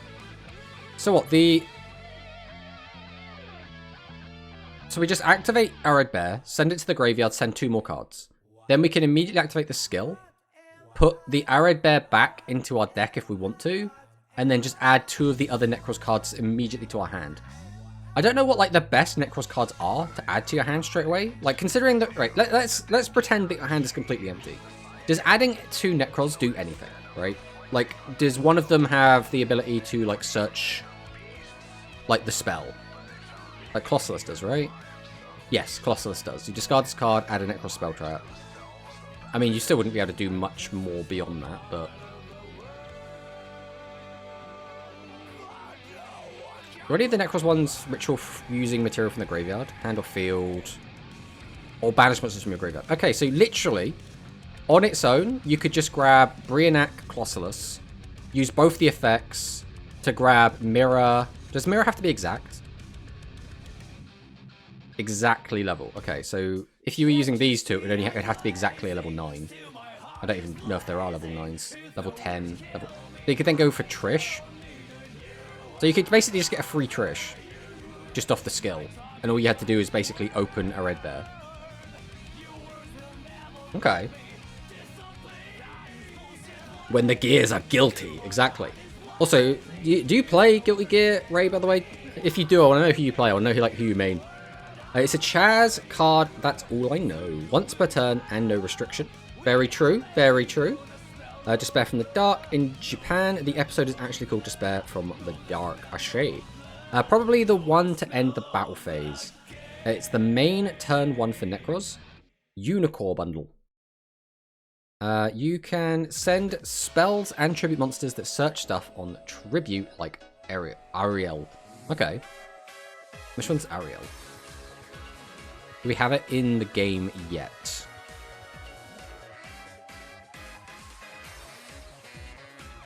Sophia, Metaltron, Unicorn. I'm assuming it's none of these then. Oh, is it going to be one of the non-rituals? There we go, this one. Once per turn, you can reveal any number of Necros cards from your hand, decrease or reduce the card levels by the number of revealed cards at the end of the turn. This card is distributed by card effect. You can add Necros monster from your deck or hand. Okay. Okay. I didn't even think of that. So if you use Arid Bear, you can send...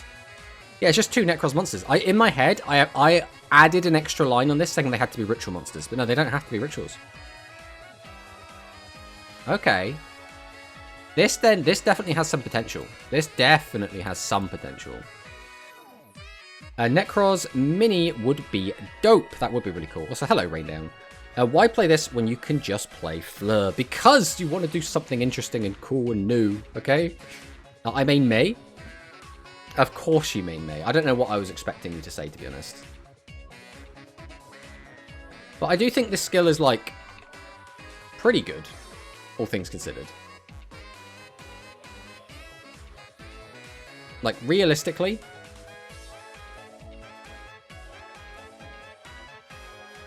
has potential. I think has potential is where I put this.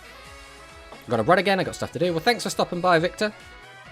I used to play Guilty Gear 2 a long time ago. I like Soul Bad Guy and Kai Kisuke. I feel that Strive is slow and is more like Street Fighter. I personally, I've always been a Street Fighter player, so Strive gels with me because of that. So, like, you know, Drytron Ware,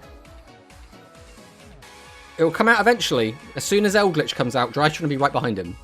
I know, right?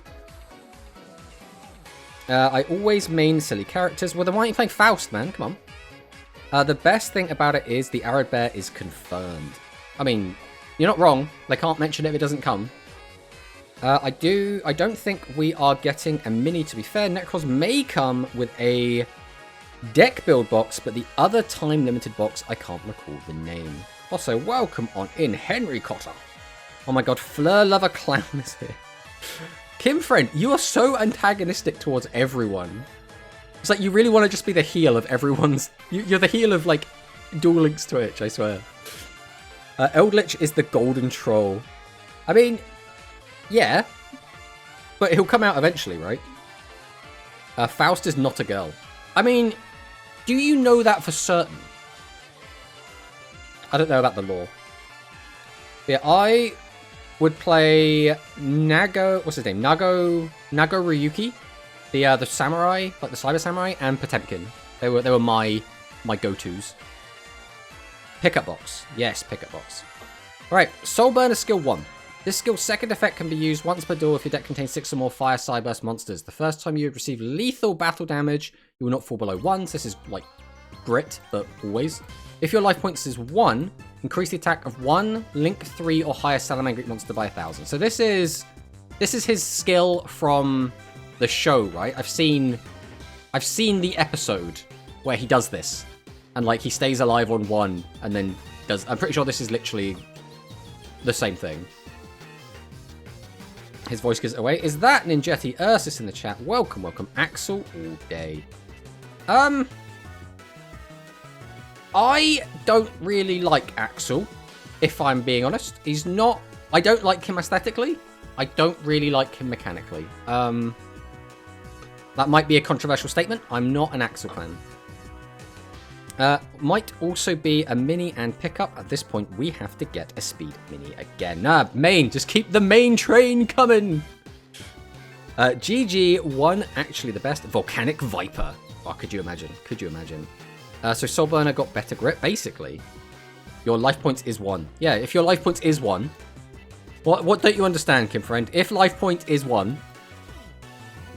I mean, again, this is kind of like I can't think of a reason you'd want to play this, but like, Rush Super Mini Wear. One of these days, Manicist, it will come out. It will come out. If we get another main, I'm legit skipping. I can't take another main. Yeah. So Soul Burner skill 2. Oh, we got... Okay, that's fine. You can only use this skill's second effect once per duel. Okay, so the first one can be used whenever. During your opponent's turn, you can only use Link 4 monsters as Link material once per turn. Okay. You cannot normal or special summon monsters, excluding special summons to the extra deck, except Salamangreat monsters. Okay, so we're locked into Salads, and we can only Link during our opponent's turn once. Send 1 card from your hand to the graveyard, add Burning Shell. It gets effects, you have to link summon. Okay, so it's an extender, you can banish it, and then recycle. Okay. And a Salamangreat of Fire, so this is a card we were talking about earlier. So we just get to create 2 of these from outside of the deck, and then add 3 Balinks and 3 Sunlight Wolf to your extra deck from outside your deck. Then if you control no cards and your opponent controls a card, so going second effect, add to your hand or set to your field 1 Salamangreat monster from your deck. Its battle position can be changed. This skill does a lot. This skill does so much. So we have to give up a card, but then we get 2 more cards. Now, how good these 2... Oh, pardon me. How good these 2 cards, still potentially up for debate. But then we get to add 3 and 3. And then if we're going second, we also get to get a free special. I don't know, the more I read this, like, it sounds like it's doing a lot. I don't know how much this actually does. You plus 1, and if you're going second, you get an extra summon, like, from your deck. Which is, like, a free summon from your deck is really cool. Like, I mean, obviously having these in your extra is really nice, because, you know, Salamangreat want to just keep using Link. They want to use themselves as Link and go into cards with the same name, right? That's kind of the whole gimmick. Which is, like, it's cool. But, like, I don't know why you'd need 3 of each unless you're playing, like, a grind game. Which I suppose, I mean, that could just be what the intended option is, right? Skip this main, go for next main. Grit only works from full life points, so this is better. It seems... Still seems bad, though. Yeah, that's kind of my take. Is that Corey in the chat? God, I am so late. Hey, did I miss all the Rush things? Now, we haven't actually talked about any Rush yet, so you are pretty much early. Shell, Pyro, Phoenix, and opponent's turn. There we go. Finally, a remastered skill for Soul Burner. We having 15 extra. We living the TCG, people. I mean, TG were already doing that, right? So, like, I'm sure the card you send has a graveyard effect, right? Which one? The Shell? Or the card that's sending from hand to the graveyard? Because we know that Shell has a graveyard effect. Add Super Polymers. No, add Super Poly. Bad skill. True.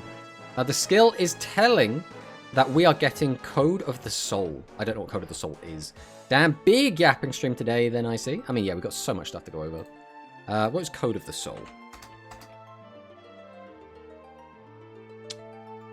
Have I spelt this wrong? Code of the Soul. No, it looks like there isn't a Code of the Soul. Card of the Soul. Haven't we already got this? Yes, we already have this. So I don't know if there's a different card we're talking about. Code of Soul. Okay. Code of Soul. This guy. He looks like a nice little fella. So if you control a Link monster, you can special summon this card from your hand. During your main phase, you can activate this effect once per turn. If you Link summon a Salamangreat Link monster, you can use 1 Salamangreat Link monster you control with the same name as the entire material. During your opponent's main phase, quick effect, you can banish this card from your graveyard. Immediately after this effect resolves, Link summon a Link 3 or higher Cyberse Link monster. You can only use each effect of Code of Soul once per turn. I mean, seems cool. Seems cool. I just my initial first impression is this skill does a lot whilst also not doing very much at all. This is very much not one of those skills that is like click yellow button. Most of the work is done for me. You're still going to have to actually play salads with this skill. So I think my initial feeling is that this could be good, but it's going to depend on the actual cards themselves. Which, like, you know, it's like you look at the new hero cards, or the new, like, hero skill, and it's like, well, the skill's going to carry it, right? You don't have to worry about, like, the rest of the deck, really. But this is, like, very much that you're going to have to actually play the game. Is this the speed event, then a separate Soul Burner event, or just some addition to the old one, or what is it now? Who even knows? Who even knows? This is just what's been data mined. We don't know what this is like. Obviously, the Soul Burner stuff is going to be attached to the Soul Burner event, but we don't know anything else beyond that, really, at the moment. That's the main use Pyro Phoenix to pop the field during the opponent's turn tool, and the skill says that you can only link summon during the opponent's turn once per turn. Yeah, I mean, I don't know if they have any other tools that let them do effectively the same thing or not.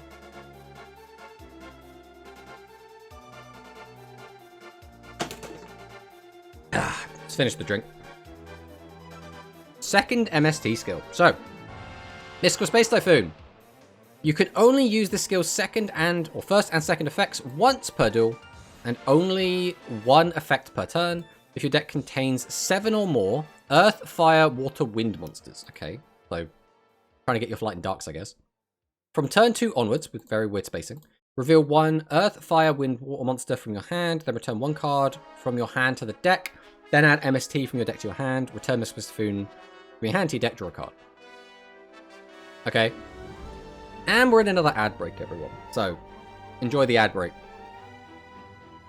Konami, we limited extra deck space to maintain game balance. Also, Konami, here's 6 cards for free. Exactly. Well, it's because some decks like need the extra cards, right? It's like we were saying with TG. TG is a deck that basically like cycles through the extra deck monsters and just like climbs and climbs and climbs and does this like, weird wacky shit. And it kind of has to do that in order to function. Hammer Crush, Deal, and Speed. Exactly. It's worse, Pride and Soul. Which one's Pride and Soul?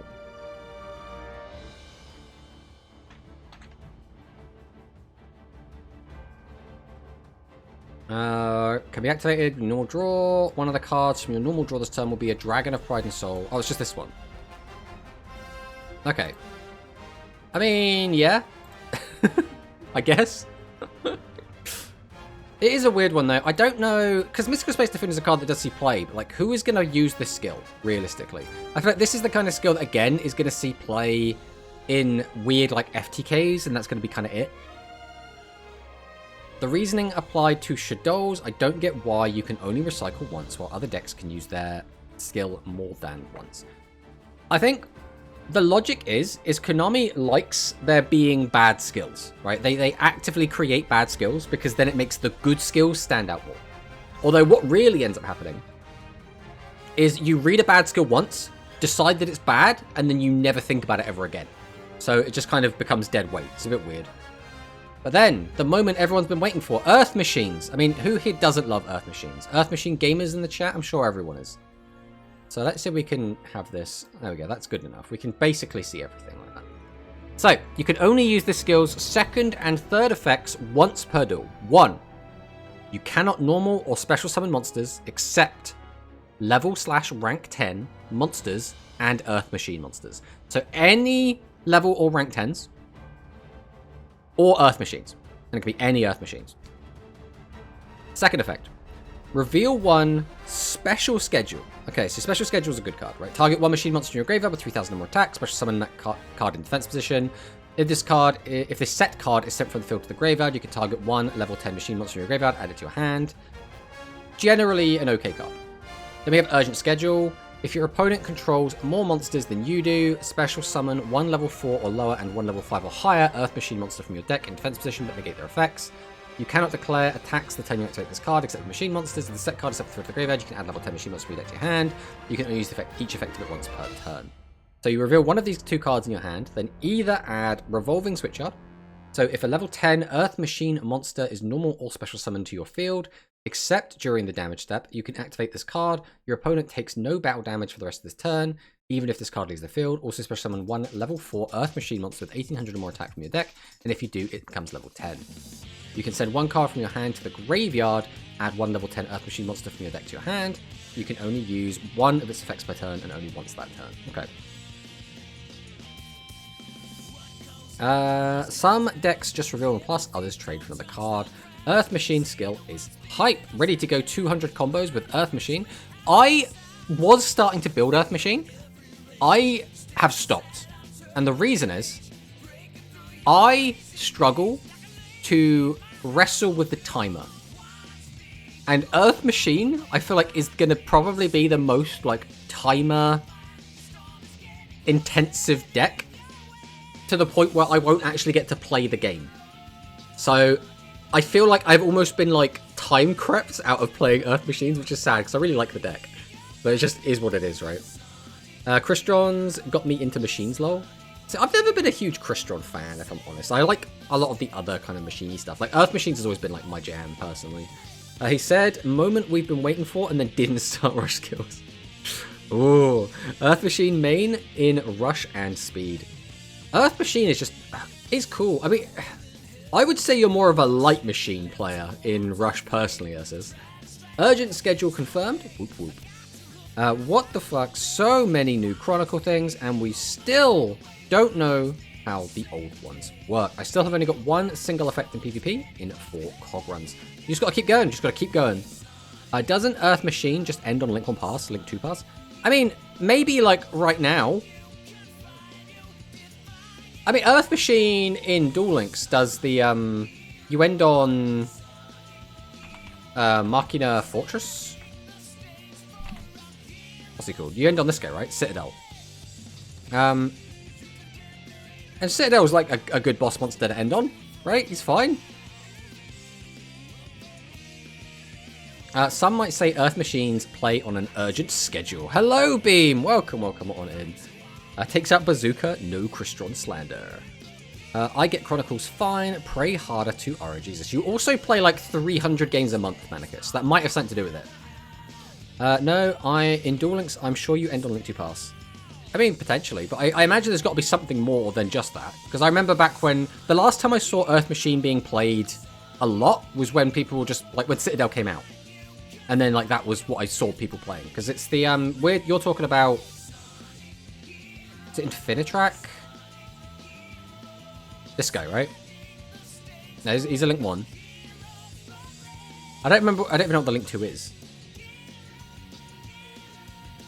This one? Fortress Megaclops. This is Link 3. I don't know what the Link 2 is. What's the Link 2?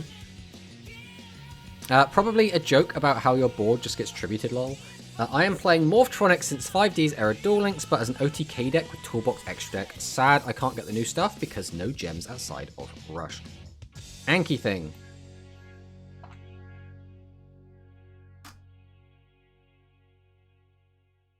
I have no idea what it is. We're gonna see what we can find. All right, Link cards with Anki in the name or Ank in the name. We need a Link 2. Link 2 machine. We'll find it. We're gonna get there. Just Link 2 machines in general. It's got to be one of these. Released. Right. This one, Anger Knuckle. It's Anger Knuckle, right? It's got to be Anger Knuckle. There's no other choice. So it can only use one of the following effects. During your main phase quick effect, you can send one monster from your hand to the graveyard. And target one level 10 machine monster in your graveyard special in defense position against effects. If this card is in your graveyard, you can send one card from your hand to the graveyard special on this card. I mean, what do you do with this pass? What is it? Like, you get to summon out a 10 and its effects negated. And then that's it? That doesn't seem particularly impressive.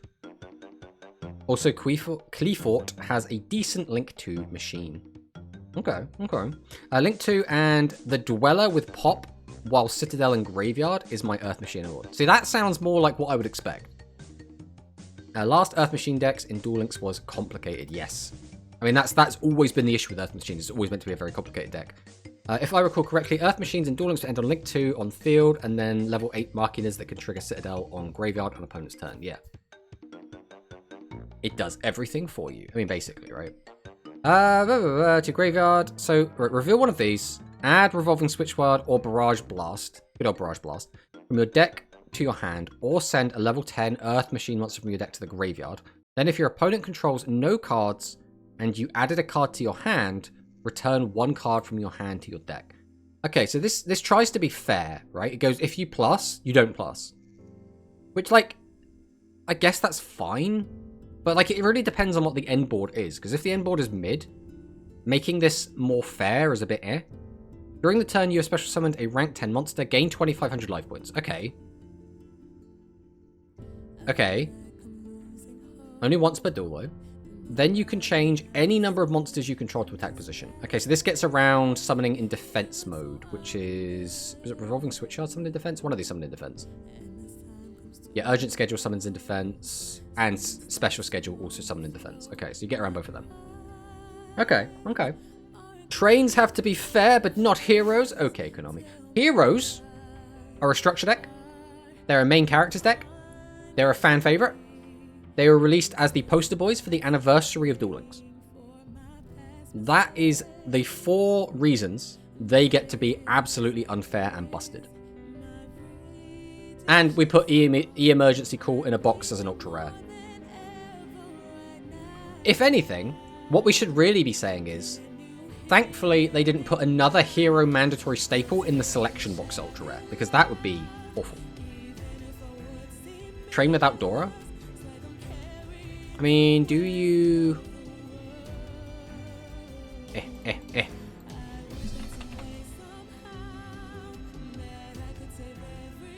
It's rank 10, right? So you can still play it. And it's an Earth Machine. It meets all the criteria, right?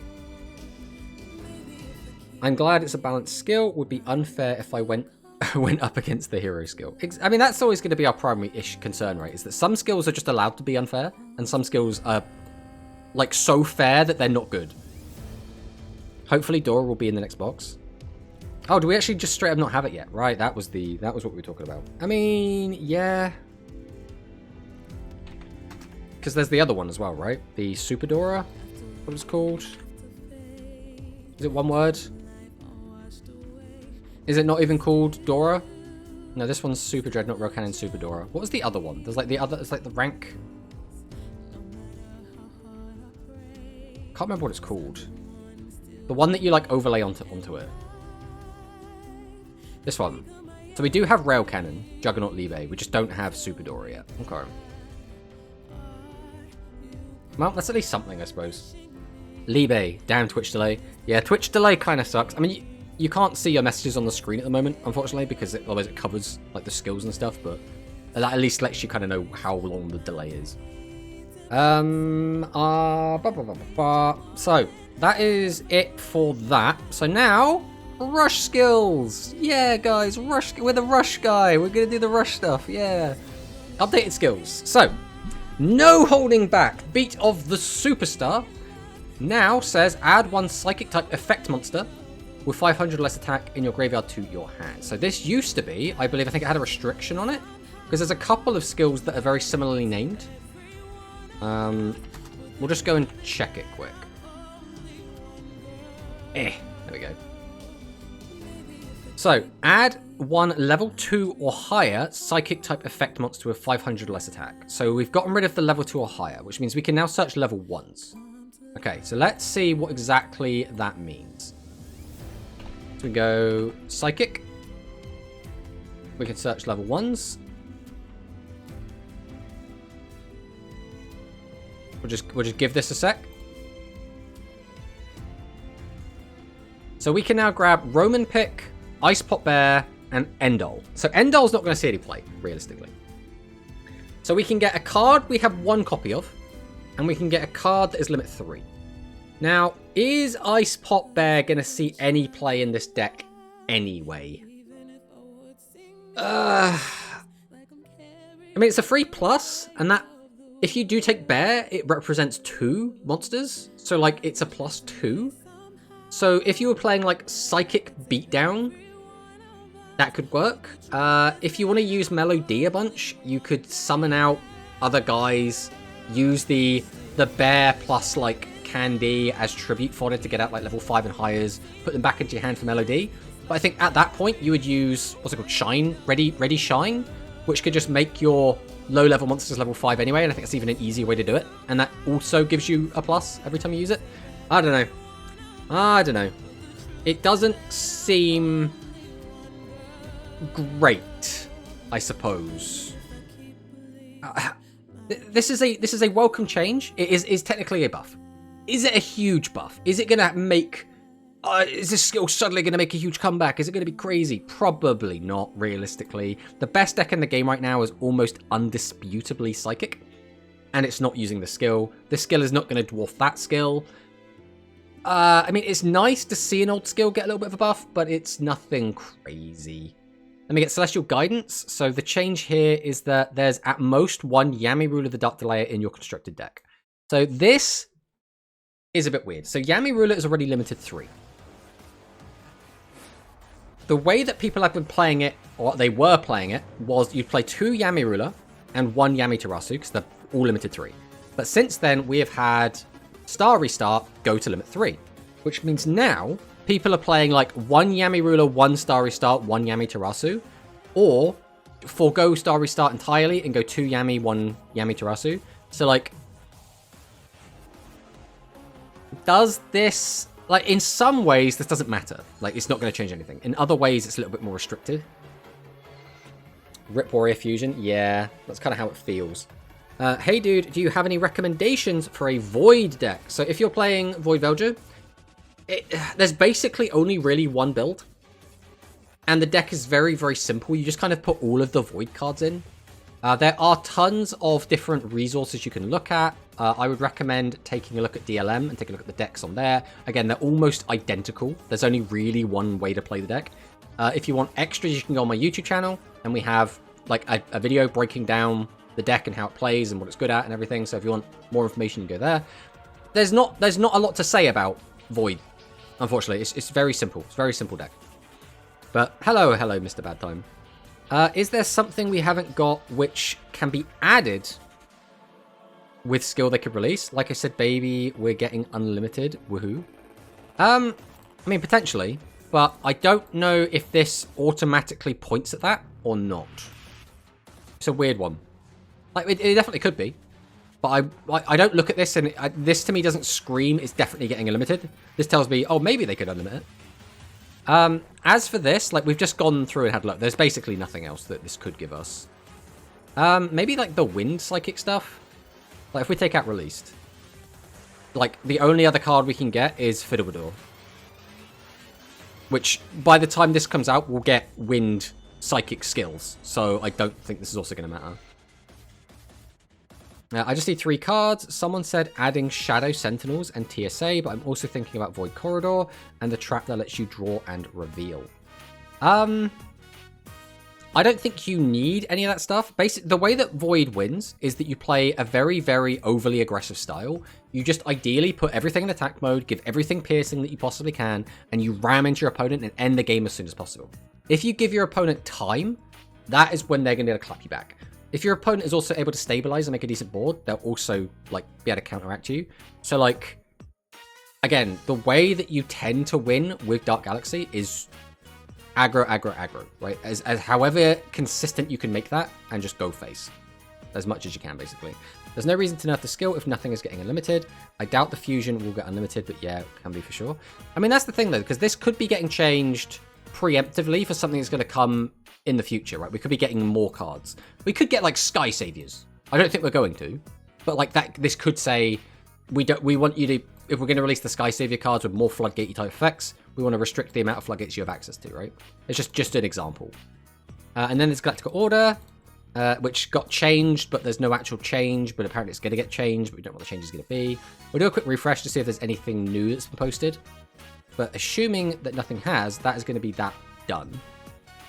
Okay, so with that, I guess we will go on to the next thing, which is there was one new rush card for OCG. We're just going to talk about that one quick. This is, well, I say one rush update. This is like 6 cards. So this is Summon the Lord of the Pit with Summon Skull support. So we got a new boss monster, the Skull Archfiend of Confusion. I wonder if the order change is one card search for both. Could potentially. We'll have to wait and see. So this card is Summon Skull while on the hand of graveyard, which is already a very good effect, because we need more cards that can Summon Skull. That's one of the weaknesses that we have at the moment. Send one Dark Fiend monster from your hand to the graveyard. So it sucks this has to be specifically a Dark Fiend and a monster, but other than that, it's fine. This card's name is Summon Skull during this turn. So that's good because this card isn't Summon Skull while it's on the field. Then you can take control of one face-up level 8 or lower monster on your opponent's field except a maximum. The only reason you can't take a maximum is because it gets weird, because you wouldn't have space to put it anywhere, right? Otherwise, it's whatever. So then we get the next card, Archfiend Shaman.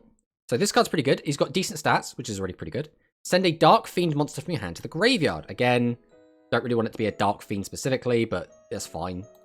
Draw one card. So already it cycles, so it's already fine.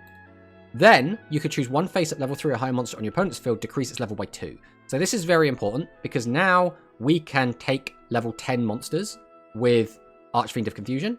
We could also technically play this in a weird, like, Royal Rebel type build, and we could use this to enable heavy metal to destroy maximums, which is kind of cool. That is kind of cool. Okay, thanks for watching Second Opinion. Also, Salamangreat is going to be sick. Do you know any way to play a Predator Ganglion, even with the new UO event? Not really. I think it's a bit of a weird release. It's a bit of a weird decision they've done to actually bring it out. So, I don't think there's going to be anything competitive you could play it in. But then again, a lot of people said, like, Dai Gekateno wouldn't be competitive, and then we saw that deck actually do okay, so, like, there's that. I really like that support, finally giving Summon Skull an archetype, yes. Royal Rebel support, hell yeah. I mean, it's not really Royal Rebel support, but you can kind of use it like that, right? So then we have another really good card, Archfiend Messenger. This card is also fantastic. So if there is a face-up Summon Skull on your field, which again, you know, we've got this, we can use regular Summon Skull, there's another card that can also have its name become Summon Skull. Choose one face-down card and destroy it. This is huge. So we've just seen Justicia see a ton of play. So for anyone that doesn't know, Justicia is a generic card that basically lets you shuffle either another copy of itself or 4 monsters from your graveyard back into the deck and then pop a spell trap on the field. Pretty good card. This effectively is the same thing, but we don't need to shuffle back, but we do have to have Summon Skull, but it can also work on monsters. So this can't pop face-up spells, but that's like the only negative. Other than that, again, really good stats. Getting a Summon Skull shouldn't be too difficult. And we get to destroy any face down card, which also adds in extra value if we can flip our opponent's monsters face down. So just a fantastic card. Like, these two are just absolutely great. Just nothing bad to say about them. Then we get Archfiend Spear Soldier. So level 6. So that is the big issue of this card. We don't really like level 6s. We don't really want to be playing level 6s unless we absolutely have to. Stats, a bit crap for level 6, to be honest. If there is a face-up Summon Skull on your field, again, shouldn't be too difficult, and it's only during the turn this card is summoned. Choose one monster in your opponent's field, destroy it, then draw one card. So this is good. So again, the monster you destroy can be face-up or face-down, and there's no restriction on like level or anything. This is just pop a guy, which is a really good effect. So basically what you're doing is you're trading the monster that you're tributing to summon this for one of your opponent's monsters, which is actually pretty good. I do agree it's a weird release, but you never know if it's a preemptive release for a future character. I mean, yeah. How many cards get the Summon Skull name? I want to say there is 3. I want to say there's 3. I mean, I could check after this, but for now we're just going to finish this quick. So we have the Skull Archfiend of Confusion, which is the one we were just talking about.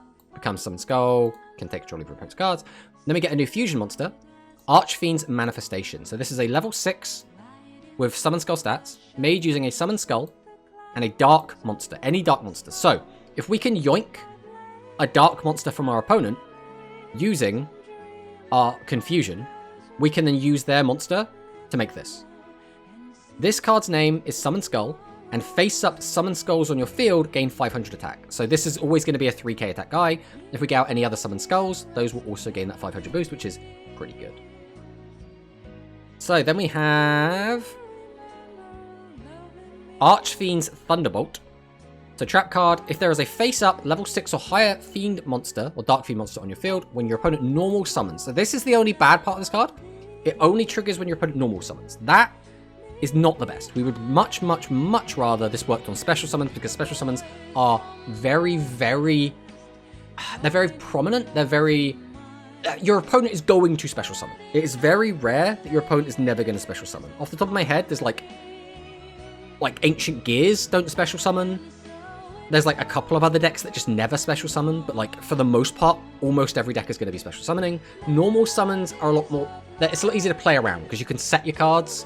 You can put down your material and then force your opponent to use it on the material before you go for a fusion. We also have plenty of ways to like maximum summon. Obviously, it doesn't count as a normal summon. We can fusion from the graveyard, fusion from the hand, etc., etc. There's lots of ways to get special summons out, which a lot of the time, the special summon monster is going to be the problem card. And so if we can't respond to that, that's usually what kind of sucks. But choose one card in your opponent's field and destroy it. So this is, again, really, really good. Being able to destroy a monster as it's special summoned is really, really powerful because there are no enter the battlefield effects. So your opponent wants to summon out that guy, then they have to activate their effect. So we can basically say, no, you're not doing that. So off the top of my head, a lot of the new Galaxy cards, when they're summoned, they get to pop face down cards, right? So if your opponent goes, I like Contact Fusion into my Galaxy Contact Fusion boss monster, you go, no, I'm going to destroy your guy. And then they go, oh, that sucks. And that's kind of it. We went through 3 cards that changed their name to Summon Skull. Yeah, there's like... All in all, I think this support is good. This is good Summon Skull support. I don't know how the deck is going to look. And I'm not going to say for sure this is going to be like a super competitive, viable, tournament-winning Tier 1 deck. I do think, though, that the cards individually are very powerful. And that's usually a very good sign. So that's it for that. Now we're going to talk about the Forbidden Limited list for speed. So obviously, we've already talked about the leaks, right? So we kind of have an idea of what's going on here. Like Flamvell Counter, you could use this in the battling boxes. I don't know how many of them actually have 200 defense, but like it is a counter trap, right? So there is that. But the big elephant in the room, if we go down to the comments, everyone's talking about, we have an FTK that can get you and Cog, and they decided to hit Infernoble. Right, it's the common thing we're going to see is the speed meta is a bit wonky right now, and we had effectively an emergency ban list. I mean, it's not really an emergency one, but it is a ban list, right? And they could have addressed the current issues, but instead they were like, let it ride, it's fine, don't worry about it. And a lot of people have also, because right, I do think there is a bit of a difference between like an FTK and heroes being busted. Realistically, heroes can be busted for a little bit, as long as that gets fixed quick-ish, but they need to be busted for a little bit, right? Because they've already kind of promised that, they've given it to the people have invested into them, there's, you know, the structure deck's only just come out, people have only just got access to, like, Rainbow Neos, etc, etc, etc, right? But the FTK has no business still being in the game. There is no reason for Konami to keep the FTK. They should have just got rid of it. I don't understand why it's still here. It's weird. Okay, so I have been watching recent streams, had to uninstall Twitch for storage. I mean, that is completely fine, Mr. Badman. I hope that everything's going all right with you, my friend. Speed meta is literally destroyed right now. Yes. This is what I've basically been seeing going around, is a lot of people are saying that speed is dead, speed is awful right now, people are moving over to Rush. Rush's meta is... It's not... I don't want to describe Rush's meta as bad, but Psychic does seem to be so far ahead of everything else that it's not even funny. So decks can compete, right? Cyber Dragon has been taking a few tournament wins. The Dragon Fusion deck can take wins off of it. The Light Machine Good Stuff deck has been seeing some decent results as well. We're not saying that it's like only Psychic, like Psychic's tier 0, anything like that, but Psychic does feel like it has a leg up over everything else. It does feel like it's possibly a tier above everything else. It does feel very, very strong. Because of that, it's a little bit stale, right? It's not... It doesn't feel great right now. And again, I don't think it's a bad spot. It's definitely... We've had worse Rush metas than the current one. 100% we have had worse. This is not a bad meta. But it would be nice if we got a bit of a shake-up. And what we've got coming up in this new deck build is not going to be that. So I've seen a lot of people saying, oh, the speed meta is in a really bad spot. We'll go play Rush for a bit. In a way, I've gotten bored of the Rush meta, so I'm coming over to speed. So now it's like, oh no, now speed is shitting the bed a bit. Do we go back over to Rush? I mean, we're going to be playing the new Rush stuff when it comes out anyway. We want to test it. I do really still enjoy playing Rush. But it is the psychic game right now. That's kind of how it feels. We did it, Patrick. We saved the meta. Exactly. SpongeBob moves. The Rush list was kind of meh, and even Phoenix, the deck, wouldn't be overpowered. I think they just need to let it free. That's kind of how I feel. Or at least put it up to, like, I think Limit 2 would have been the place to put it, personally. It's been going well. I hope you've been okay. Yeah, we've been good. It is bad! Speed meta is actually good right now, actually. So we'll be talking... So, like, Hans, you're obviously a prominent speed player. You're obviously a good speed player because you top events. You win events. I would be curious to hear what your opinion is with...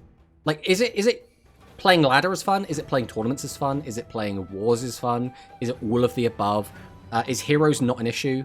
Like, I'd be curious to know like what your opinion is of the meta, like a summary, I suppose. Scream it, Queen! Rush's meta is just getting stale again. It's fine, but we're ready for something new. Yeah, basically. I think the big negative is we can see what's coming. We can see the deck build that is on the horizon, and it doesn't look like it's going to change much. And that's disappointing, right? Because you're like, oh, we're waiting for a big swap, a big mix-up, waiting for a big change, and then just nothing, right? That's the issue. Did you see the UDS tag team deck? Do you reckon any of those cards are incoming soon? There's always a chance. There aren't that many new cards in there, and a lot of his cards in like the new cards were trapped, so I don't know if we will be seeing any of them specifically. But there is always a chance. Speaking of that, the one that actually did catch my eye was the deck used by Chupataro had the Animagica woman. I forget what her name is, but I think she could make it. She could make the way over into Duel Links because she's quite bad. She was really bad when she came out, so I don't think like she's gonna be overpowered or anything. And we are in another ad break, so we're just gonna wait for the ads, I guess. We're just gonna casually chat. I suppose it's kind of what we've been doing anyway, but. Did you see? Yeah, and the new box won't change it. Yeah, that's basically the issue we've had. I don't think speed meta is as bad as people are saying it is. Heroes are definitely annoying though, lol. Yeah, I think that's fair. I think a lot of people... So people in general will be hyperbolic because being hyperbolic makes people pay attention, right? Whether or not they're going to say, oh, you know, you're blowing this out of proportion, or whether or not they're going to be like, oh, you're just saying that for attention or whatever. But the point is, it will get you more attention. That's just how that kind of goes, right? As for how the actual meta is, we have been seeing tournaments have an extremely high hero representation. Now, have we seen that translate into hero wins? Not really. But how much of that is going to be because there aren't that many, like, seasoned hero players playing in these events, right? It's a weird one.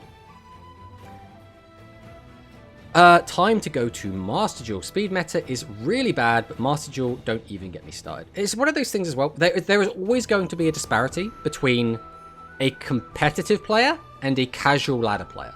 A lot of the people that watch my videos, for example, on YouTube, are casual ladder players. So whenever they say what they would like changed in the meta, I'm getting the casual ladder experience opinion, right?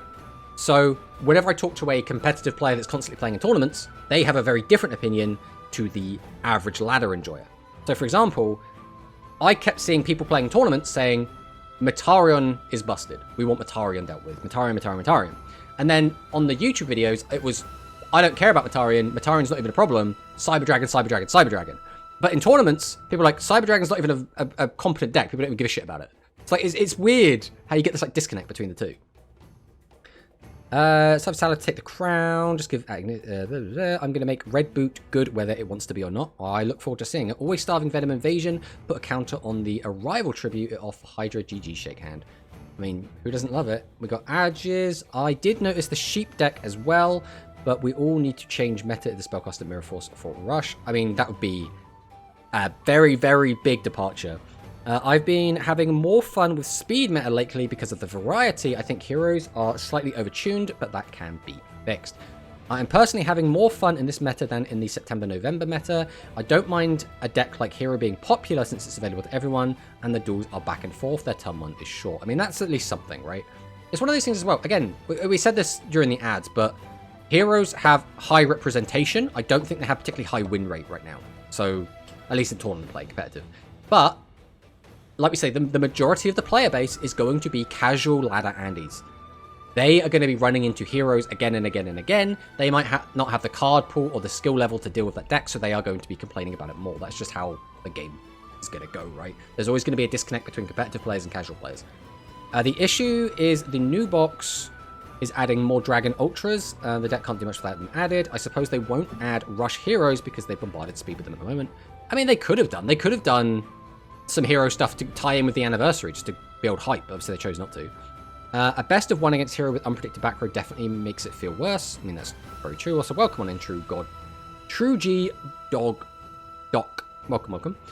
Yeah, with heroes, it will definitely have a ton of representation because of how cheap it is. The hero deck feels good for casual players too, so it's cheap and easy to use. Yes.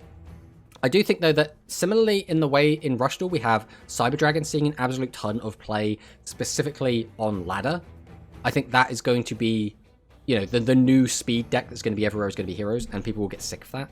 So, again, the casual players aren't going to enjoy it as much, I feel. Like, how many hero mirrors can you play before you get bored of them, I guess, is the question. So, do you like Rush version of Tail Swipe? That could be spicy. I mean, it's cool. I don't know if it's going to have a huge impact, personally. Red Boot will be meta, and I will use it against anyone who disagrees. Okay. Why you think the changed Yami Ruler skill? I mean, there's lots of potential reasons. Like Manicus was saying, they might be unlimiting Yami Ruler, so that is potentially a reason. People complain, but Predator win more, and I've always maintained that. I mean, yeah. I understand that people that want to play bad rogue decks will feel left out in the meta, especially if their deck is just monster disruption based. They will have a bad time. Well, I remember, it's like the previous meta, I saw a lot of competitive players saying they really enjoyed it, as in like the pre-hero stuff. But all the casual players that would come to the stream and I would talk to would always be like, no, we hate this meta, we hate this meta, we hate this meta. And then I would talk to the people that are actually like doing well in tournaments. I mean, it's going to be a weird disconnect as well, because if you're winning, you're having more fun. But I think a lot of the tournament level players were enjoying the meta more. And it just, again, shows a disconnect of competitive players can really like a meta and then casuals don't like it. I think it's very rare that we see those intersect and we get the ladder players and the tournament players happy at the same time. I was thinking about the anniversary and them adding Thunder Giant and needing material. The problem with adding like Thunder Giant is you take away what makes Transam Linek and Pale Rider special. And that is, we've now power crept them because we have another 16, but he's even better because he also has 1400 defense. And then if you do Sparkman, you have to do Clayman, and he's a 2000 defender. We haven't even got the 2000 defender legends yet. It's a weird situation to be in. It's very, very weird. I think they bring the Same Ruler fusion. That might... I mean, there's potential, but like, I don't know why you'd have to limit Yami Ruler to foretell that specifically. And with the release of the last box, Sidra feels easier to deal with on ladder, like a lot easier. I mean, that's... Yeah, I mean, Sidra is generally quite an easy deck to deal with if you're playing a good deck, right? But the problem is, a lot of people aren't playing good decks. That's the issue, is people are playing their like rogue decks, and then they get stomped by it, and they go, oh, this isn't fun. It's the exact same reason why Lyrilusk was a problem in Speed, because Lyrilusk shits on rogue decks. Against like the actual good decks, Lyrilusk is like, has some really good matchups, it has some really bad matchups, but it shits on almost every single rogue deck, and I think that is the problem that the majority of the players have with it. Me with my tier 5 decks from 2020 are still not winning against the best deck in the game. I mean, basically, people just want to have a chance. I think that's what the casual player wants, is they're saying, I want to play my dogshit deck from 5 years ago and not feel like I auto-lose. They want to be sat there like, all right, I'm going to win 1 in 10 games because my deck can still do things, right, I guess. I want to play more Yami, but the new FL Forbidden Limited list makes it so rough. I'm welcoming the new skill change if they are unlimiting Yami. I mean, true. Can you show us a Same Ruler fusion, please? Well, I shouldn't talk about Same Ruler. Well, I can show you. That's fine. So it is the Terasu fusions. If it will load. There we go. So we have these. So we already have Kimetarasu, already have Yamitarasu. The other two cards is Kimetarasu, the Divine Ruler. So this is send the top card of your deck to the graveyard. Up to 2 face monsters on your field can attack directly this turn. He's obviously a 3k. You can make another 3k attack directly. That's 6k damage. Or this card gains 1,000 attack to the end of the opponent's next turn. The other one potentially is the Semitarasu, which I think probably would be more likely. So this is made using Semi-Ruler. Special summon 1 level 8 or lower warrior or fairy from your graveyard face up to your field. Now, to make this, you'd already have a Semi and a Needlecree in the graveyard, so you'd be able to bring back Semi as just a 2,500 guy. Or shuffle cast your opponent's graveyard into the deck up to the number of monsters with 0 attack in your graveyard. So this is like probably fine. I don't see this card breaking the game, but this could easily just come out, I think, realistically. I think Kimetarasu, probably not. Bit strong. Semitarasu, definitely this card could come out. This card's almost borderline bad. Like, it's not bad, but it's almost bad. We're going to use 3 Kimi-Ruler, 2 Semi-Ruler, and 1 Yami-Ruler, 2 restart. I mean, I still think you'd use the Kime-Luna, realistically.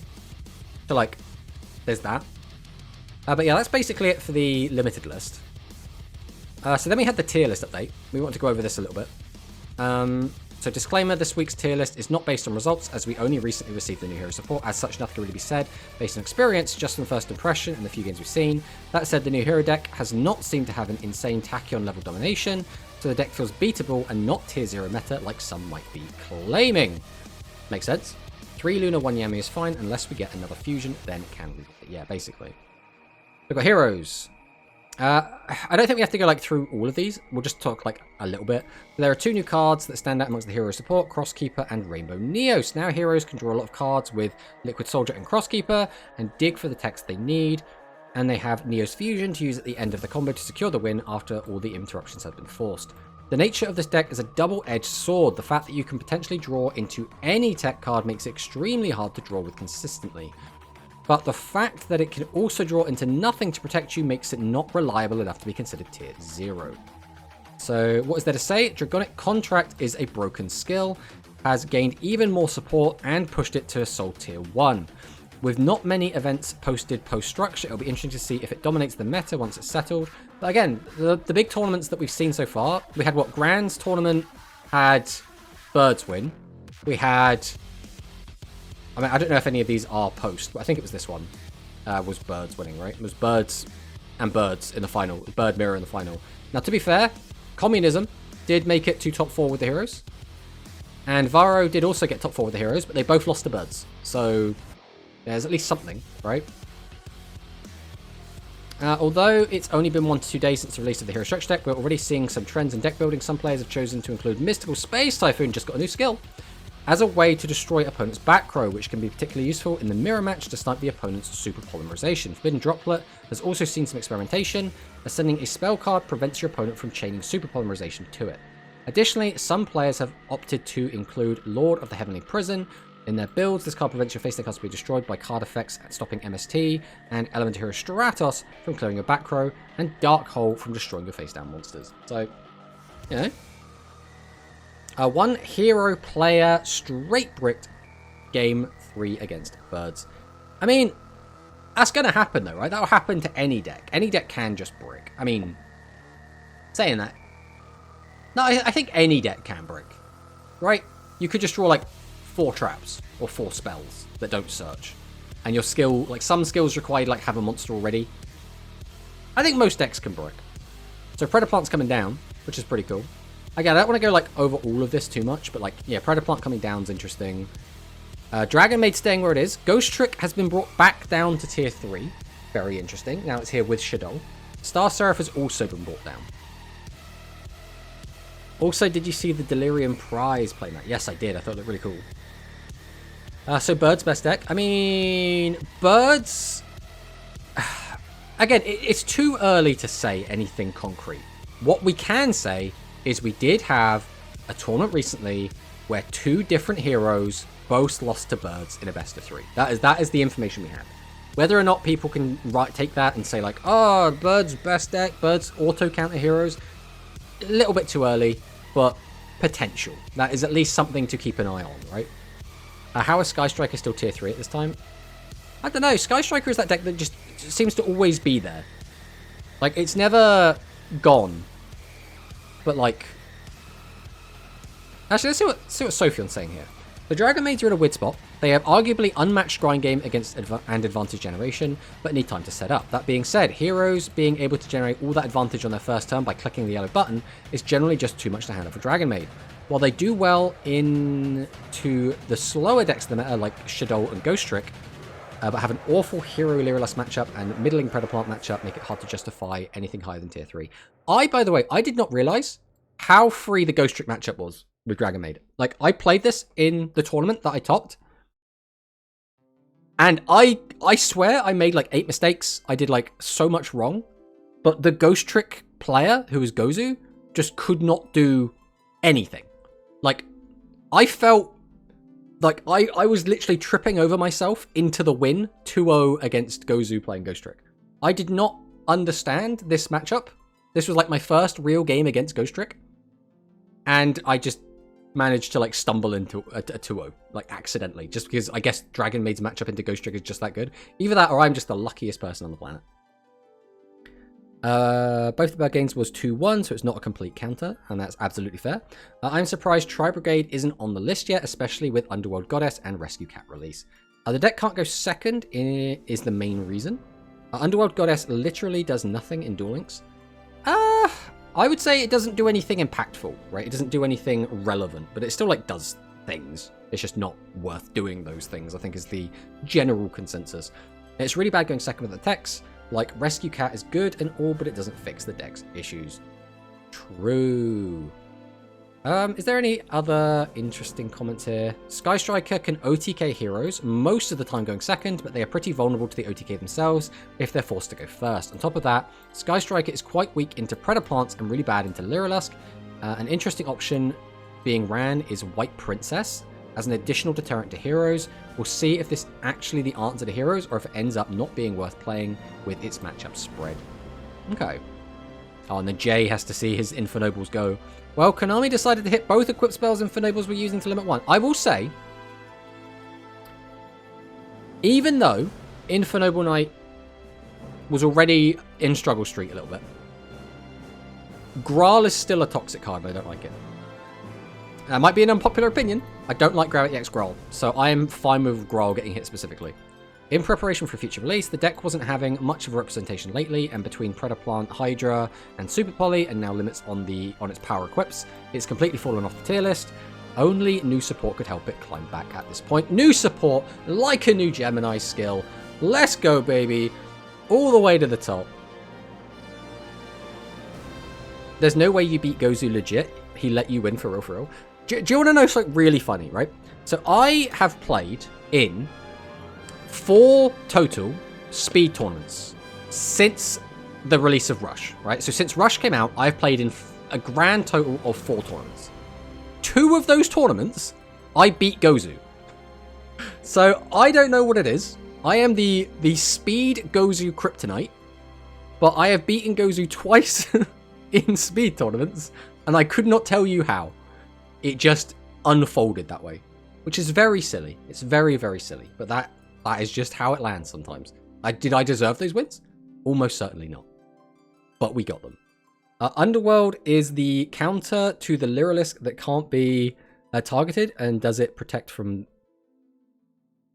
That can't be targeted, or does it protect from that as well? Shurag literally is non-target banish. There we go. What's better is you just not understanding how. Yeah, mate, I barely understand my own decks, let alone my opponent's decks. Like, I mean, we literally did a Dragon Maid stream where we were learning the deck last week, right? And we still didn't, like, get a good grasp on it. I mean, I guess we'll talk about that now. So, Galaxy Speed 1. So, this is Hikari's tournament. So, Hikari, by the way, is a fresh, still kind of new Rush streamer, coming over from specifically Rush duels, but has been dipping feet into the speed duels as well, and has started running point battles, as well as speed and Rush tournaments. So last week, she held her first Rush tournament and speed tournament, and from this week onward is going to be alternating. So it'll be, I believe, 1 Rush, and then the next week will be speed. So today, there is going to be a Rush tournament, the Galaxy Rush number 2. I guess we'll chuck that in the chat in case anyone is interested and wants to play in a Rush tournament. I believe is today. Yes, that is going to be in what, 5 hours it starts? So everyone should sign up to that if you're interested in playing in that. But then the following week, it should be replaced with a speed event. So this was the tournament that we managed to top in.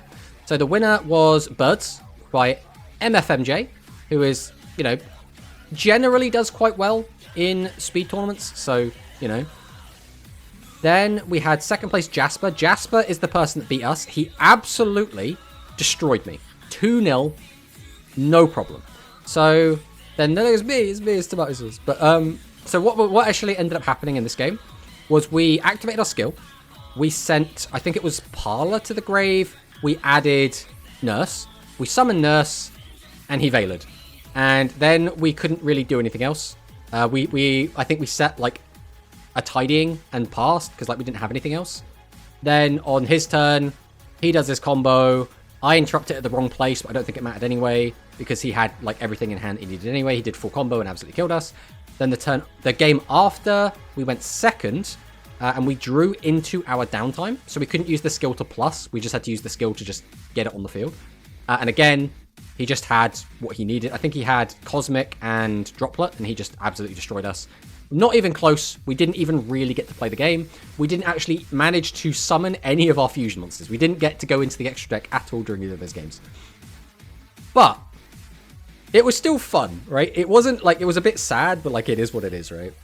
We got Hikari Bros.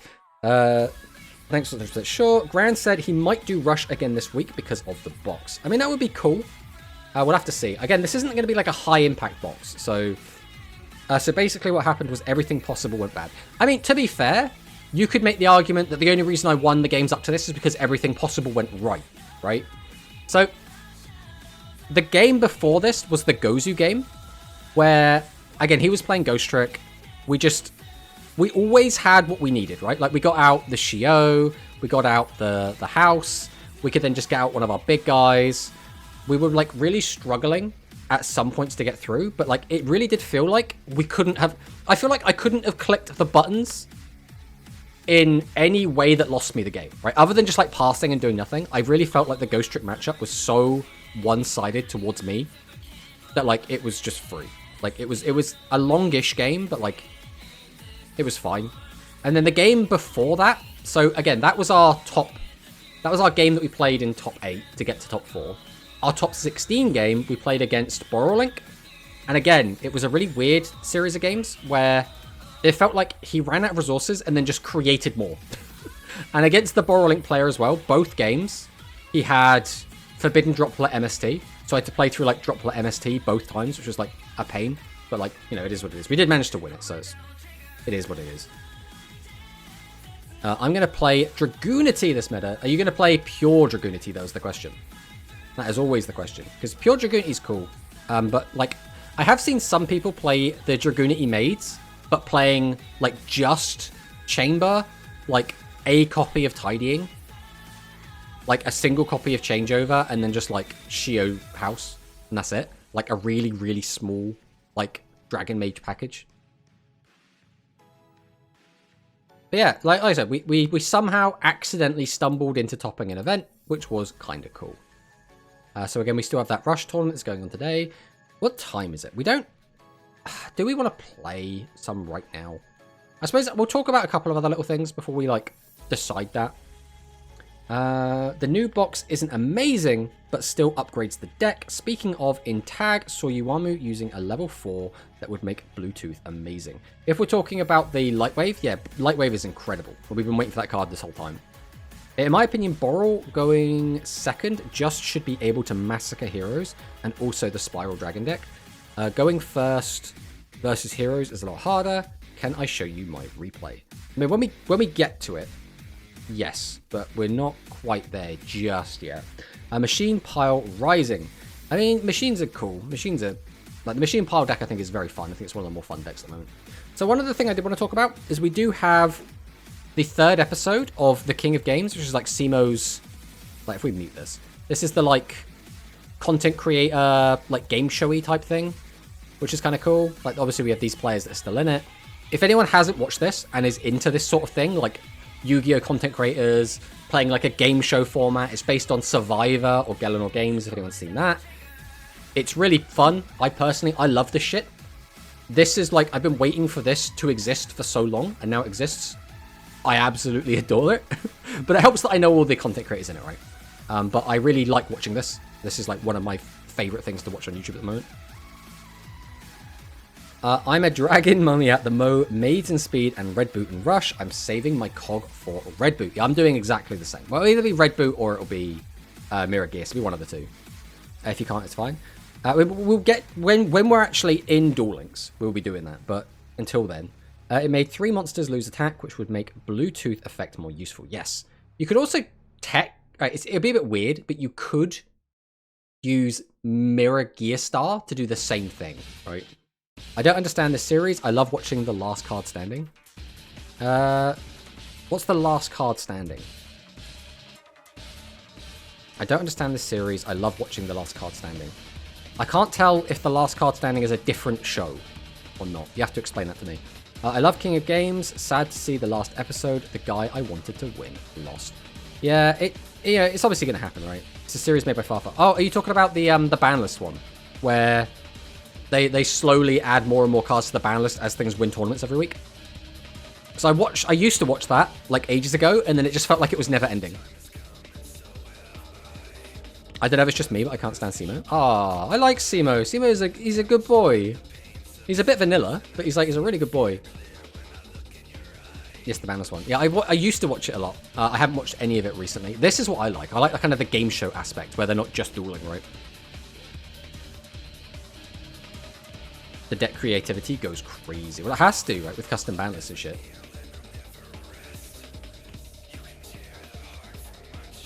But I guess the other thing that we do still have in our stream title is that we were planning to do Rush character predictions. So we were talking about this earlier, which was we were planning to do this for a while anyway, but as we were like making this tier list, we saw that like Mechlord basically did the exact same thing. So we might be copying that a little bit, but like now I want either Cyrax or MBT to win. I think I want MBT to win. I think MBT has the best chance of winning personally. Ruxin staying in as long as he has is very amusing. I really like the fact that Ruxin is still in. But yeah, we were going to just do some like predictions of which characters we think possibly are going to be playable, right? So I think like some of these are going to be obvious. Like Arata, we're not getting Arata as a playable character, right? So far we have one of Arata's cards, and it is Scrubbing Santa Cloth. So we have a grand total of one of his cards. Realistically, there's nothing. He's not coming out, is he? Let's face it. Screw the rules. Add Terzet as playable. So right, we're going to do these at the end because it is not guaranteed that just because a character is an NPC that they're not going to be playable. That it has happened in the past where characters have been NPCs and then they become playable. So we will be potentially doing that towards the end. So this is a weird one for me. So we have Asuna. I forget the names. The different version of her. The problem that she has. In fact, should we fiddle with this a bit because we can't really see the things particularly well. If we do this, there we go. That looks better. So I think putting this in likely, just because I don't know how likely they are to put both of these characters in Duel Links together. So that's the only reason I'm putting it in likely. Otherwise, I think she is enough of a main character that should be in highly likely. So I don't think we're going to get Baku. I can't remember what this guy's name is. He's the news guy. I think there's a chance we get it. Araska, she's corporal down with. I don't know what that means, Manicust. So Bocce there's a chance we get Bocce. I would like to say that it's likely to get Bocce, but like, I think there's a chance because the only reason I say that is because I don't think we're going to get Manya, and I think if there's no Manya, there's probably not going to be a Bocce. I'm going to say no.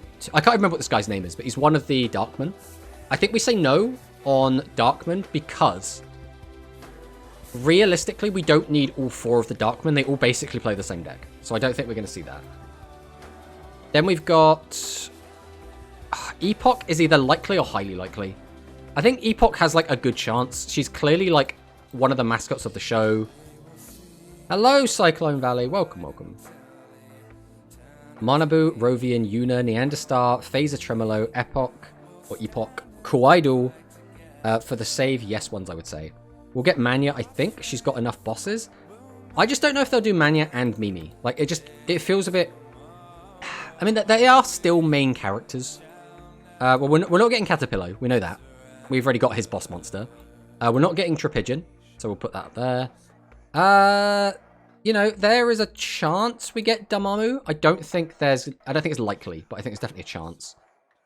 Alright, unless they release all of Dinios's cards, or Dinos? I can't remember what her name is. But unless they release all of her cards, like, we can't get her as a character if we don't have her cards. Her cards haven't been printed yet, so not happening anytime soon.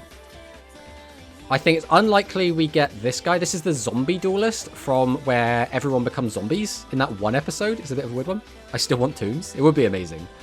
Is that Kazumi Anzai in the chat? Welcome, welcome. I'd like the Noodle Girl to be in the game. She's super... Who's the Noodle... Oh, Noodlina. You talk about Celestia Noodlina. Yeah, I could... That would be funny. Dinoir. Dinoir French name. Is this how exciting Duel Links is now that you're doing a tier list instead? We were just doing a little prediction. We're doing a little prediction. Right, we're not getting the coin toss guy. I also don't think... Well, we'll put this guy up here as well. I don't think we're going to get this Darkman either. Again, Fubuku? I can't remember what his name is exactly. We're not getting Galaxin. We're almost certainly not getting the other one either.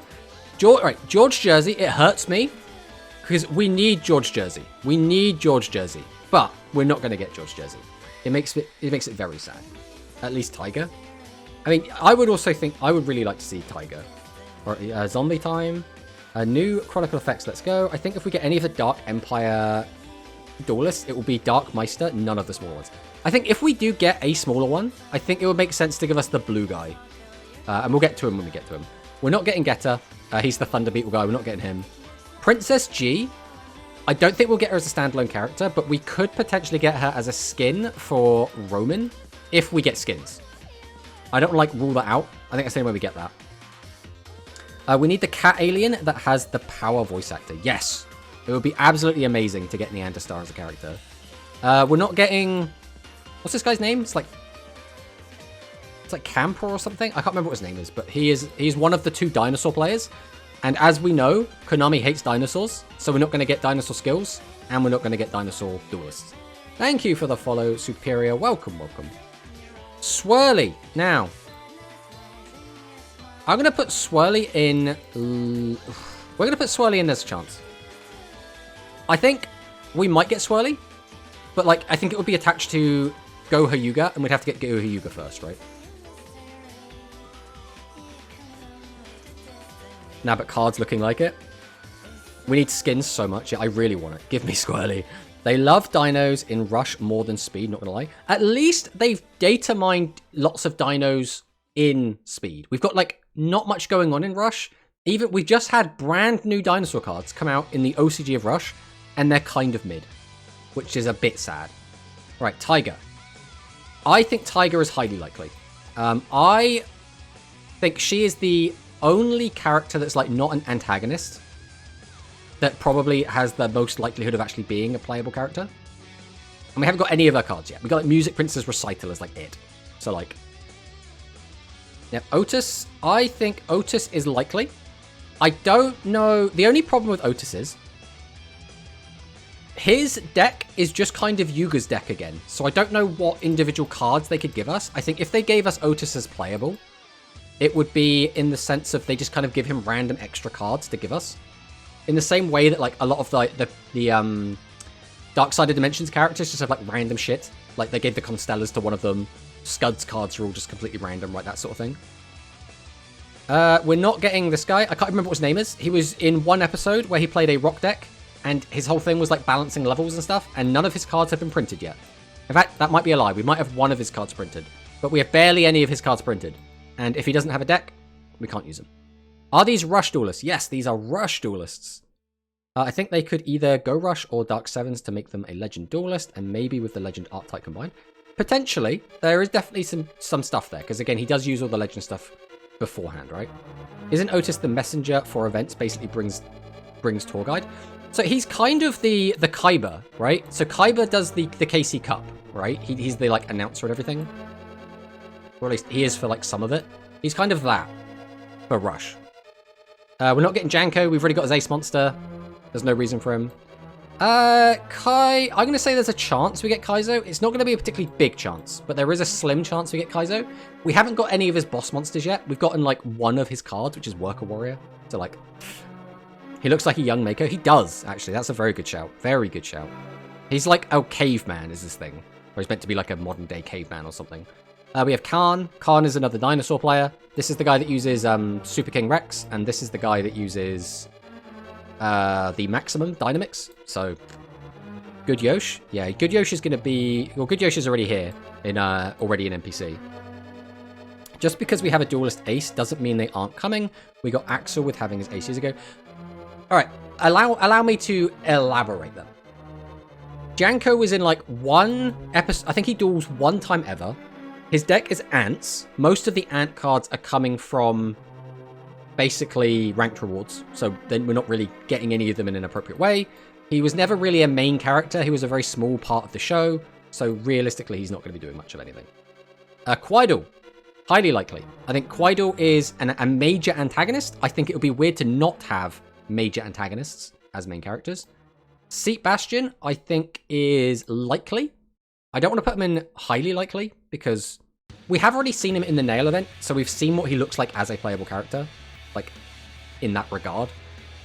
His deck, though, is a bit one note. It's a bit of a gimmick deck. If he gets, like, a really broken skill, his deck could be good, but so could every other deck, right?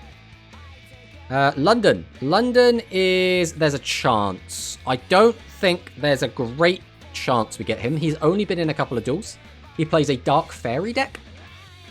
His cards are kind of cool. They're just not super meta relevant.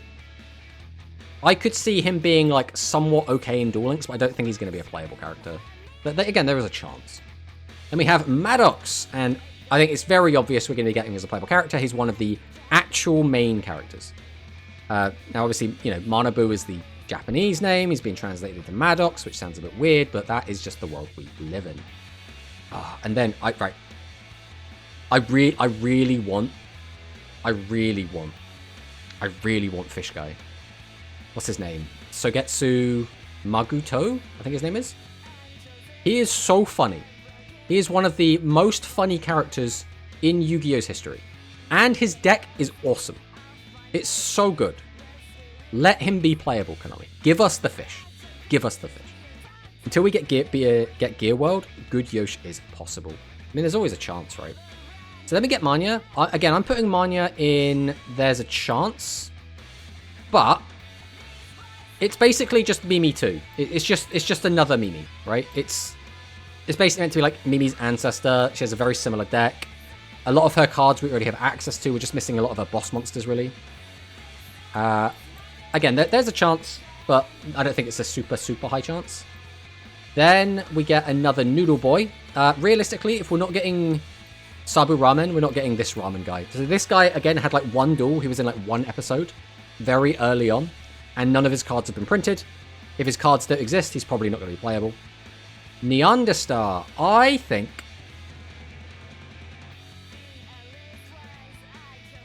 Neanderstar's highly likely. He's an NPC already? Oh yeah, you are right. You are right. I forgot that he was an NPC. We'll just put him down here then, where he belongs. Neanderstar, I think, has a good chance, right? Her deck is... She doesn't have that many duels, but she is kind of a fan favorite character. Maybe we put her down to likely. I want her to be a character, but I don't know if that means she's actually likely to be a character. If we get skins, characters like reskin Mimi as possible. Yeah, I mean, that would be another good one, right? We're not getting this guy. I cannot remember what this guy's name is, but his cards do not exist. They are anime exclusive. If his cards don't exist, he can't be a character. That's the rule we're going to go with.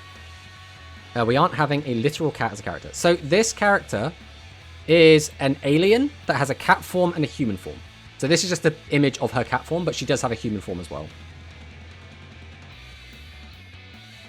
So we have this guy whose name escapes me, but he was like in episode like 4 or 5 of Sevens.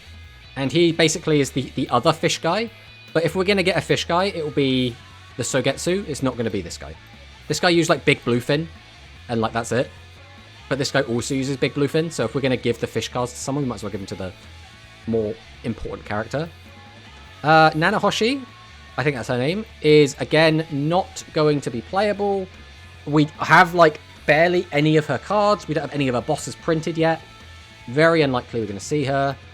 I don't think we're going to see Schrodinger. Again, we've skipped over his cards. And he's just a cat duelist. And I think if we're going to get the cat cards, we might as well just give them all to Neanderstar. Tomato, it says goal met. Yeah? Do you want me to restart the goal? Is that what you want? I could do that for you, Manicist. Just for you.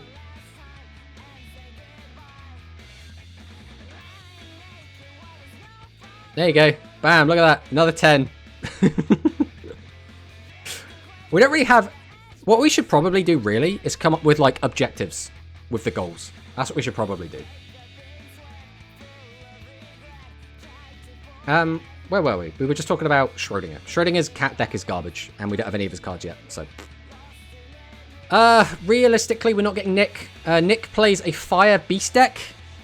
I can't see a world in which we get him playable. He, again, had, like, one duel ever in Sevens. He is such a minor character. His cards also kind of suck.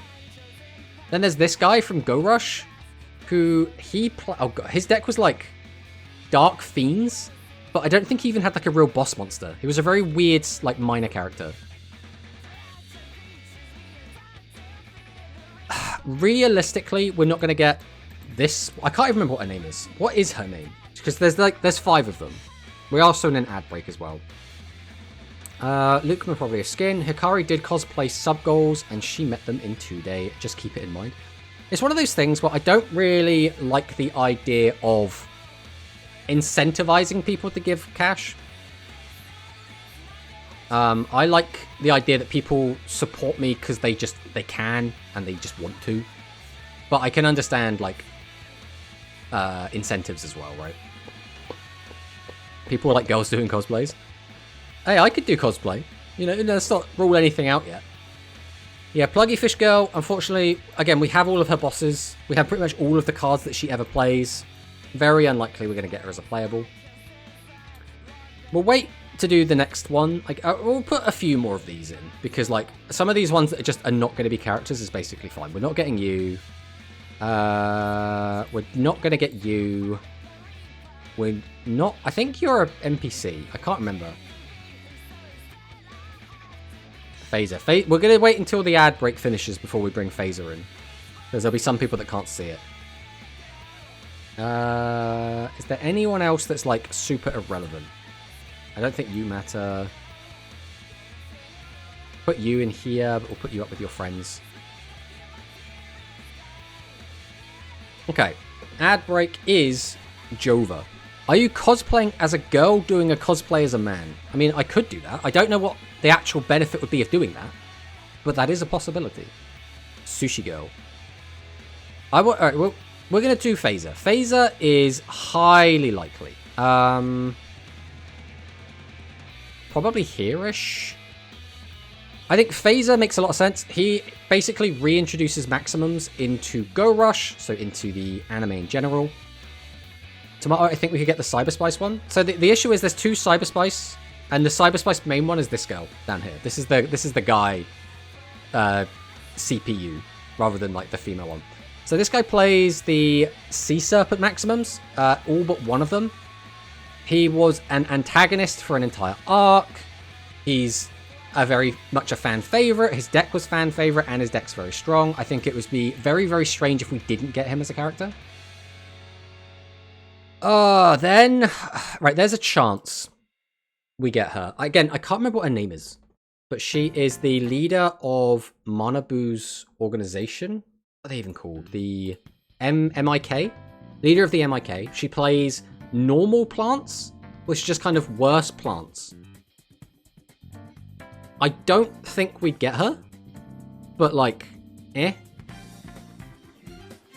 If nothing, we could get a Phaser X Tremolo double unlock. I don't know if we're going to get the brother. I mean, we'll get to that when we get to it. I think there is a chance that we get Rans as well. I don't think there's a chance we get Rinnosuke. I think realistically, they just keep giving... Anytime these characters are in the spotlight, Rans gets the win. Rinnosuke is kind of like a background character. She's kind of attached to Rans. So she's a vanilla duelist? Kind of. I would like to see one of these two. I don't think we'd get both. Out of the two... I would say the MIK leader is the better character, but Rans has the better deck. That is kind of how I would filter these. Right, Rovian. Rovian is almost certainly... I would predict that in terms of... If we just go by Go Rush characters, this is the release order that I would like to see them in. Wait, why we can't get the guitarist?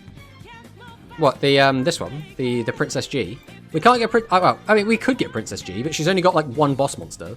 And that's it. Like, not much else going on. Like I said, we said when we brought her in here, that we said that she could be a skin. If they decide to do skins, which I really think they should do skins, this would be a Roman skin, right? That's what I would like to see. Alright, you are going in There's a Chance. Right, we're going to have to get the Dark Matter card somewhere. I think out of the 4 regular dudes, so it's, it's these 3... and him. I think he is the most likely. Followed by... I mean, I guess we'll put him at the front. Followed by Fuuki, because he actually becomes a good guy for a bit. Followed by the cheer girl, because she is a fan favorite. And then followed by the weird mum guy, because he's a weirdo and no one likes him. Doesn't every duelist technically have one boss monster? I mean, alright. The point is, most people have more than one high-level monster in their deck, right? That is my point with that. Shuabara, there's a chance, but it's not very high. He's going to go kind of towards the bottom of There's a Chance. Because he's like... Shuabara is a cool character. He's the Buster Blader duelist. But we've already got Buster Blader. Like, there's the other Buster Blader support cards. But, like, Shuabara is a cool character. I like Shuabara. I think there's a slim chance. There's not a high chance. Then there's Sushiko. Realistically, we're not getting Sushiko. I think if we were going to get the fairies, we get them attached to London rather than Sushiko. Sushiko is a bit of a weird one. She's on a team with Sabu Ramen and Nick. And they're just kind of the snack team, like the food team. There's nothing like super crazy going on with them. Then we got the Luke. The Luke is, I would say it would be weird if we didn't get him. So this is one of those weird ones again where we'd get Luke and the Luke. But Luke is like the major fusion character. So like Neanderstar, I think, is the first one to use fusions during Go Rush. But Luke is like, he's an antagonist of an arc. He's like the main fusion guy in the same way that like Phaser is the main maximum guy. It would be weird to me if we didn't get the Luke as playable. Then we have the Luke Man. I'm going to say there's a chance we get the Luke Man. Again, what we should probably get is like a skill that turns Luke into the Luke Man. I doubt we'd get him as like a separate character, but if we get skins or if we get a skill that lets him transform, you know, Luke Man is there. Then we have the dinosaur guy. His name's like... I keep wanting to call him Mbappe, but that's a footballer. I can't remember what his actual name is, but he's another dinosaur duelist, but none of his cards exist. He plays, again, anime exclusive archetype. Probably skill, yeah, my boy. The Luke Man would be a skill. Yeah, that's kind of what we're leaning towards, but that's why we're putting him in There's a Chance. Then we have the Yeti. Again, his deck is anime exclusive. Not really much to say. The Mokaida Mbembe. That's the one. Mbappe. See, that's just what I said. Mbappe. Star dinosaur space footballer. So then there's Tremolo. I think Tremolo is likely. But I think you could also just give his boss to Phaser and call it a day. I don't think we need Tremolo, but to be fair, we do get the other Abyss Girls, and I think the Abyss Girls would be a good place to, like, throw them as just on Tremolo. So, like, there's that. So I think it's likely we get Tremolo. I don't think we need him, but in my opinion, Tremolo will come before Phaser. So the only weird part of that would be that Phaser is supposed to be, like, the introduction of Maximums into Go Rush, which is why, like, I would say he would come first. Whereas a lot of Tremolo's cards, especially like the Abyss Kite Girls, whatever they're called, they would be better off after we got those Maximums. But when it comes to anime exclusive, there's a chance a character can come as Duel Links, as a lot of anime exclusive cards added. We don't have any anime exclusive Rush cards yet, right? So I'm not going to just flat out say no, right? Because they could do that. But we haven't had a precedent set in Rush of having anime exclusive. We also haven't had any cards changed in Rush yet. Like in Speed, we've got a lot of like burn effects halved. We haven't had that in Rush yet, so we have every single Rush card in Duel Links is exactly 1-to-1 how it is physically so far. So we'll have to wait and see if that actually does end up changing. Tombs, we're not getting Tombs, let's be honest. Tombs is cool, I like Tombs. He played one duel. His major boss monster is actually very problematic and should be out by now, but isn't because it's problematic. So that says a lot. I don't think we're going to get Tombs. Cyber Spice Girl, there's a chance. So she is the like NPC computer of the spaceship they go around in during the beginning of the Dark Matter arc, and plays quite a good deck. Cyber Spice is actually not a bad deck. I don't really think most people probably want to play as her, so I don't know if we'll get her as a character, but you never know. Then there's this. All right, so Yuga is a weird one. So Goha Yuga just had a boss monster come out. Now, I personally don't consider the boss monster we just got. I can't remember what it's called. What is it called? Predator Gunleon? Is that the one?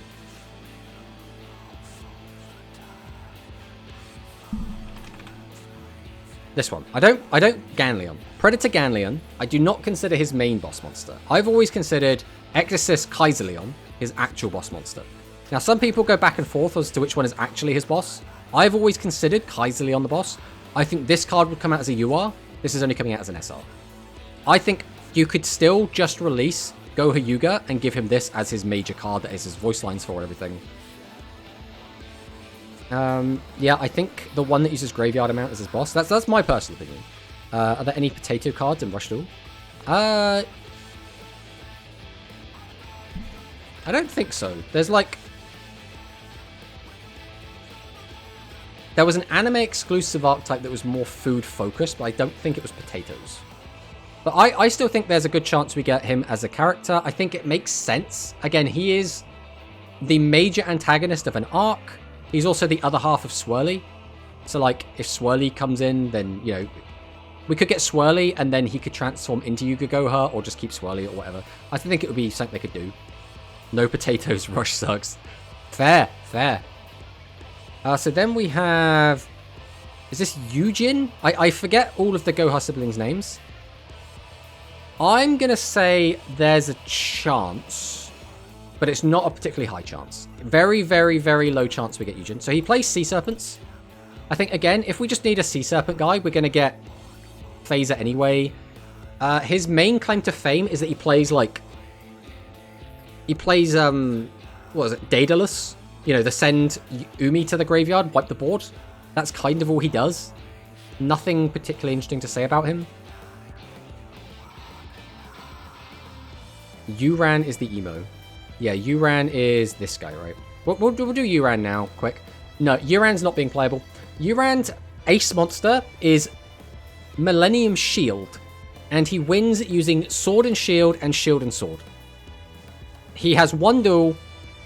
He wins, but there's like no character here. There's nothing there. There's nothing to make a character out of. Makoto Yuki Persona 3. Not quite. Alright, so next up we're going to do... I think it's likely that we get Yuna Goha, or whatever her name is. Is it Yuna? Isn't Yuna the other one? What is her name? Yuka? I think it's Yuka. I think there's a good chance we get whichever one this is. She is the baseball player, the fire baseball deck. Her deck is actually quite good. When it came out, it was decently strong. It did top tournaments. It did well.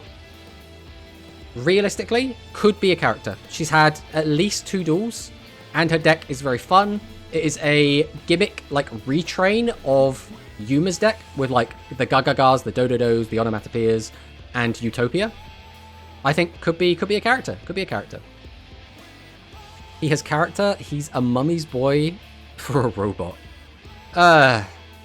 People like her and she, Utopia, Baseball, and Firewall. Yeah, I think she could be a good character, personally. I think she... The only weird thing is you would be doing some of the siblings and not the others. Because, like, we've already got Yuo. So then we would expect to get Yuga and Yuka, and that's, like, half of the siblings. But the other half of the siblings are just crap. Why are there so many animal characters? Yeah, look at all the animal characters. Well, that's just... Well, so the thing is, right? Alien, not an alien, just a person in a suit. Guy wearing a helmet. Alien, although, you know, kind of looks humanoid, but, you know, has different weird grey skin. Alien. Guy in a suit. Alien. There's a lot of aliens, is the issue here. Alright, then we have... I forget, is this Yuna? This is Yuna, right? Yuna is likely. But I would like to see Yuna enter here. Because I think Yuna should come out with Celebros. And I don't think Celebros should come out before the maximum. So I'm going to put her further down the line. She technically could, in terms of like when she's introduced into the series and when she duels, she'd come out before Rovian. But her deck then is just that guy's deck. So I don't think we should have her any further up. Speaking of which, we don't have that guy here. Do we think that guy would be a separate character, is the next question. I don't realistically think we're going to get... Is this Yujin? Whatever his name is. The Turbo Duelist. His boss monster is kind of meh. There wouldn't really be a lot there. I don't really see it. Not Seven's Road. That guy! I think she used her Celebros for the first time against Manabu's Maximum debut. Yeah, which I think would be a good opportunity to see it there. If only that guy had a name. Yeah, good old that guy. And then I think it's likely we get Zion as a character. Zion, I think, would make sense. Zion has had several duels. His deck is well loved. The only problem with Zion is he still plays basically Nail's deck. So again, if we do skins, we could just give Nail a skin and just have it be Zion. Right? There is a chance for that. But then there's a lot of that with a lot of these characters. A lot of the Sevens characters have direct parallels to Go Rush characters. So like, that's that. Aizu. If they drop the Evil Sevens Road, could get him. Yeah, I mean, definitely. Hello. Oh, by the way, welcome on in, a nerd named BT. Haven't seen you in a while. I love how the likely is just females. 1, 2, 3, 4 men. 1, 2, 3 females. So there are more men in, like, I guess it depends what we count Seat Bastion as, but we're counting him as male for the purposes of this. Deep Space Drago. Yeah, Deep Space Drago. I think Deep Space Drago is a fan favorite. I do think a lot of people really like it. It's a fun boss. It's a cool deck to play. The only problem with this, and it might be quite apparent, we have 1, 2, 3, 4, 5, 6, 7 Go Rush characters and 2 Sevens characters. So, as is, unless we start like throwing stuff up here, like this would come out very wonky, right? So, just based on that, are there any of the highly likely that I think might come down?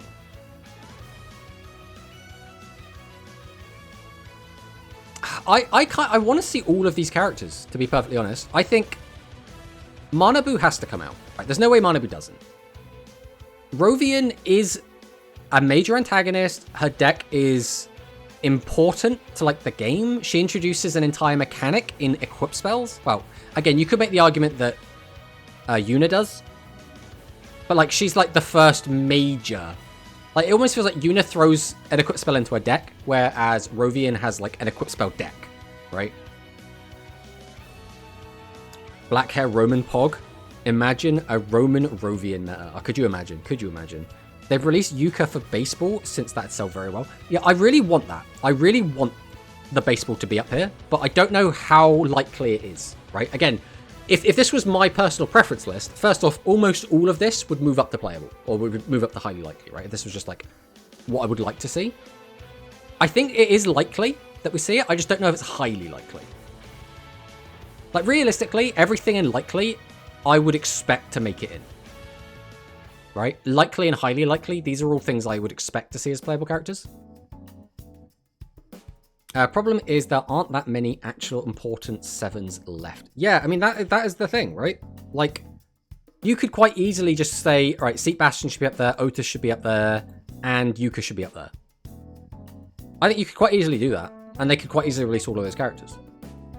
But then if we also throw in all of the likely or Go Rush, suddenly we're getting what? 1, 2, 3, 4, 5, 6, 7, 8, 9, 10, 11 duelists. Which just seems so many. So many. Wind Psychics are not like crack. Right. So, Wind Psychics are not like an overpowered deck. They're not like a tier 0 deck. They're not like a super nutty deck. But they were quite prominent in the anime. Again, it was an Ark's antagonist was Rovian. We've had her play several duels all throughout. And I think realistically, if we want her cards to actually be good, we probably need to get a good skill to go with them. But I could see that being a thing, right? Wind Psychic is overly sacky in real play. I mean, yeah. It can do very, very well. Is it like a very prominent tier 0 deck? No, realistically, it's never been that.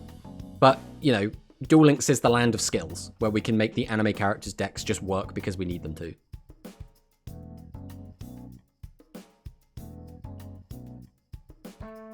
Both Otis. So we haven't got the other Otis on here yet. I don't really know what to do with the other Otis, to be honest. It's a bit weird. Wind Psychic is... Oh yeah, we've already read that. But yeah, that's kind of how we feel about this. We also need Kopiko. Isn't Kopiko... Is that the one that uses the Meeg maximum? Is that Kopiko? I'm trying to remember now. But I think this is pretty good. The Prison Lady with Meeg, yes. The fact that I knew that from memory is a little bit concerning. I'm not sure how I feel about that. But I think this looks pretty good. Realistically, I think this looks okay. I don't think... All right. Chat, is there anything on here that looks glaringly in the wrong place? Something that definitely will be a playable character. Something that... No way that character's going to be a playable character. Is there anything sat around there that we're thinking? Because I think, so far, this looks okay. I'm very happy with Highly Likely. This is kind of what I expect. In fact, again, my main concern is that there's not enough 7s characters. That might just be because there just aren't that many prominent 7s characters. Again, if we skipped over Sabu Ramen, Yosh, like, I would have expected these to be playable. I also would have expected, like, Chupatara to be playable. The Pluggy Fish Girl will 100% be playable character, but exclusive for me. I'm not sure that works. Put every female in Likely. Alright, so we're going to put Sushi, we're going to put just every single female, no matter how far down it is, right? We'll even put the characters that are already in. We'll put, like, Mimi is likely to come back. We'll just get Mimi too. Okay, I'm going to get Hate. I don't think Tiger is going to be playable. Ooh. So, alright. My rebuttal to that would be, they still need to release 7's characters. So who would you bring out as 7's characters? Like, would it just be... Like, would you have Yuga? Would you have Otis? Would you have Seat Bastion? Would you have Yuka? Because they have to release more 7's characters at some point. So we have to have a pool of characters for them to bring in. Mimi form change? I mean, they could, again, if they did skins, they could just do Mimi into Manya. Like, that is definitely something they could do.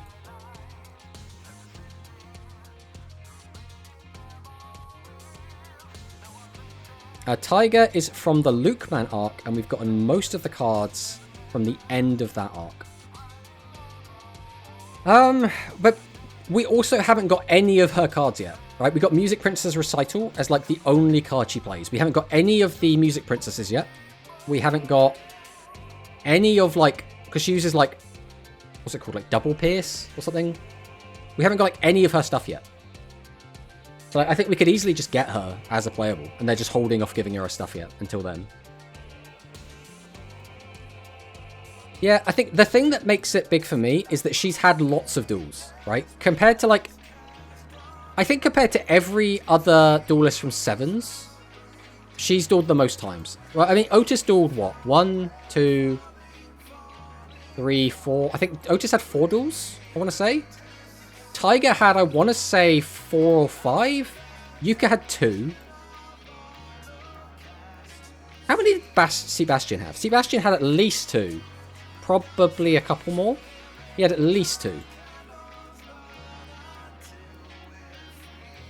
And we need 7s characters? Yeah, that's kind of how I'm looking at it. They need to release some 7s characters, right?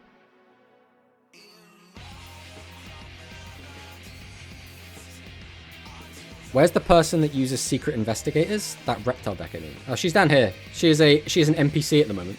There she is. I would like to see her playable.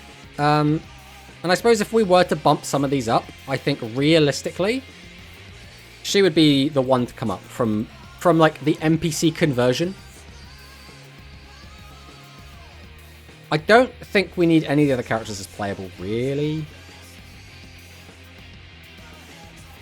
I'm still mad that Yuga doesn't have a voice line for every main boss, like you say. It would be nice.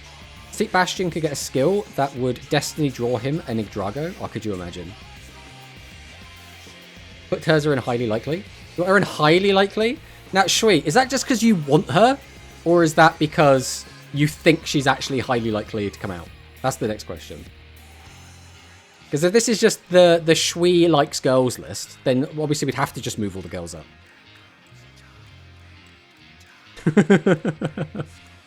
There it is. The truth comes out. But yeah, I think if I was to like arrange these in like order, I guess it's like, are we ordering them how the order I think they would come out? Because like by that logic again, like Sebastian couldn't come out because we've already gone past his arc, right? We're kind of in Yuka's arc at the moment, so like she could still come out.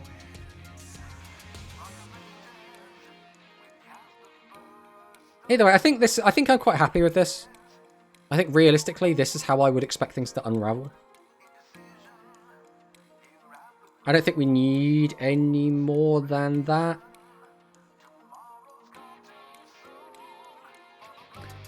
Yeah, I think we're happy. I think we're happy. Outer Space Co. floats in with her manga exclusives, and we have seen some manga. I don't know if they'll put any manga exclusives in, because the other big like point is going to be releasing these characters is all fine and dandy, but eventually like September, October rolls around, and then they have to work out what they're doing. Are we getting a new world? Are we not getting a new world? There's been a lot of things thrown around as like potential new worlds, like you say, manga world. There could be a Yu-Gi-Oh! Anime world, which is like anime exclusives, so like, you know, Seal of Orichalcos, Waking the Dragons arc. There's also Yu-Gi-Oh! R, which is like the other manga. There's the Yu-Gi-Oh! Go Rush time skip, where all the characters age up and their decks will change. Well, get updated, I suppose, rather than change. Also, we missed a couple of characters. Like, we had Darkmeister on here, but Darkmeister hasn't made it into the final, like, thing. We might have to change that. If we do make a video out of this, we'll have to update this with, like, more characters, I think. But this is most of it. Then, obviously, they could just do no new worlds. It's a bit boring, but, like, that's another thing they could do. Like, there's a lot of different options for new worlds. And when we talk about new characters, I guess we also kind of have to mention new worlds in kind of the same breath. But yeah, I don't know if they will do anything with that. But, regardless, I think what we'll do is RPG Prince still here? Is RPG Prince still in the chat? That's just the one thing I want to work out. before we move on to the next bit, I suppose.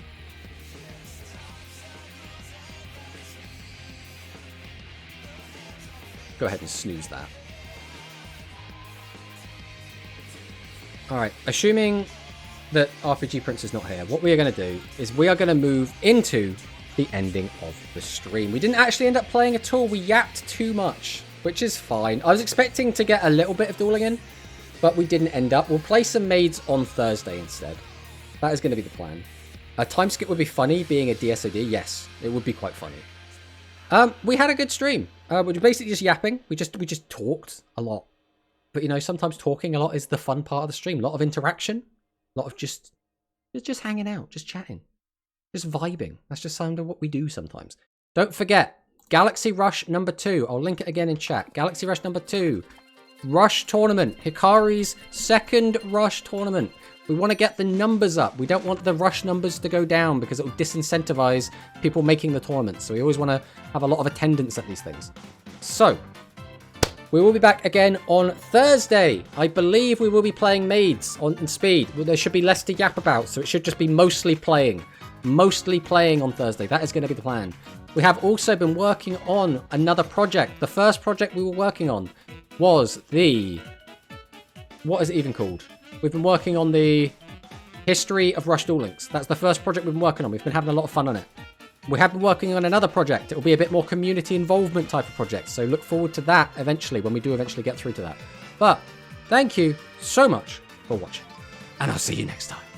Goodbye.